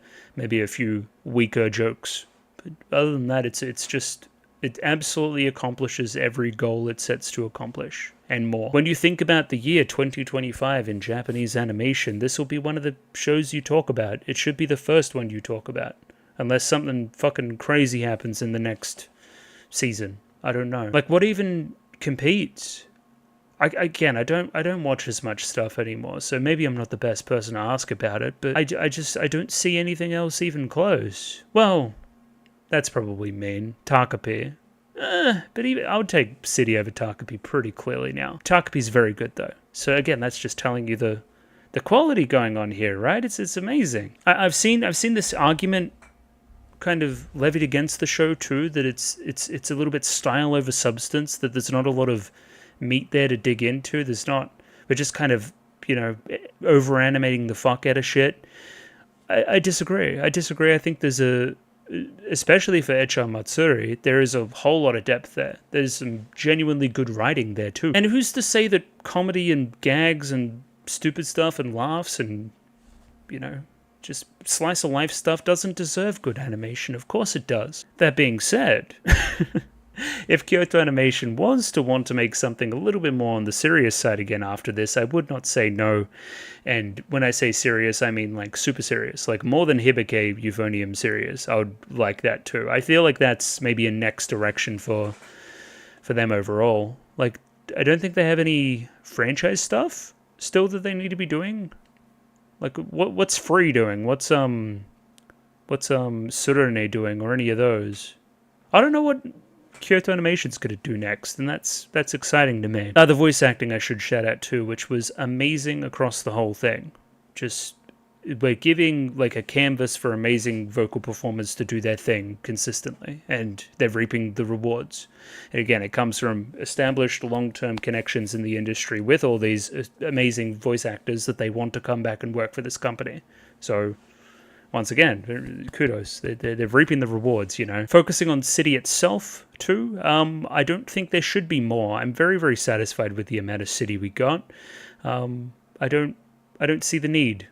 I could be wrong. Maybe, I wouldn't say no, but no, I don't think there's going to be more. It really sits as this completed thing that we've done. And I kind of almost wanted to stay that way too. All right, I'm running out of gas. I've got to get out of here. But amazing, obviously. There will be a poll.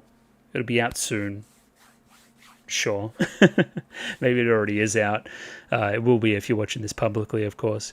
We will be doing something next week. Please be excited. Because I am excited because I got to talk about City. Thank you for recommending it, everybody. I'm going to skedaddle now. It was fantastic. And long live City, long live summer. I'll see you next time. Catch you later. Goodbye.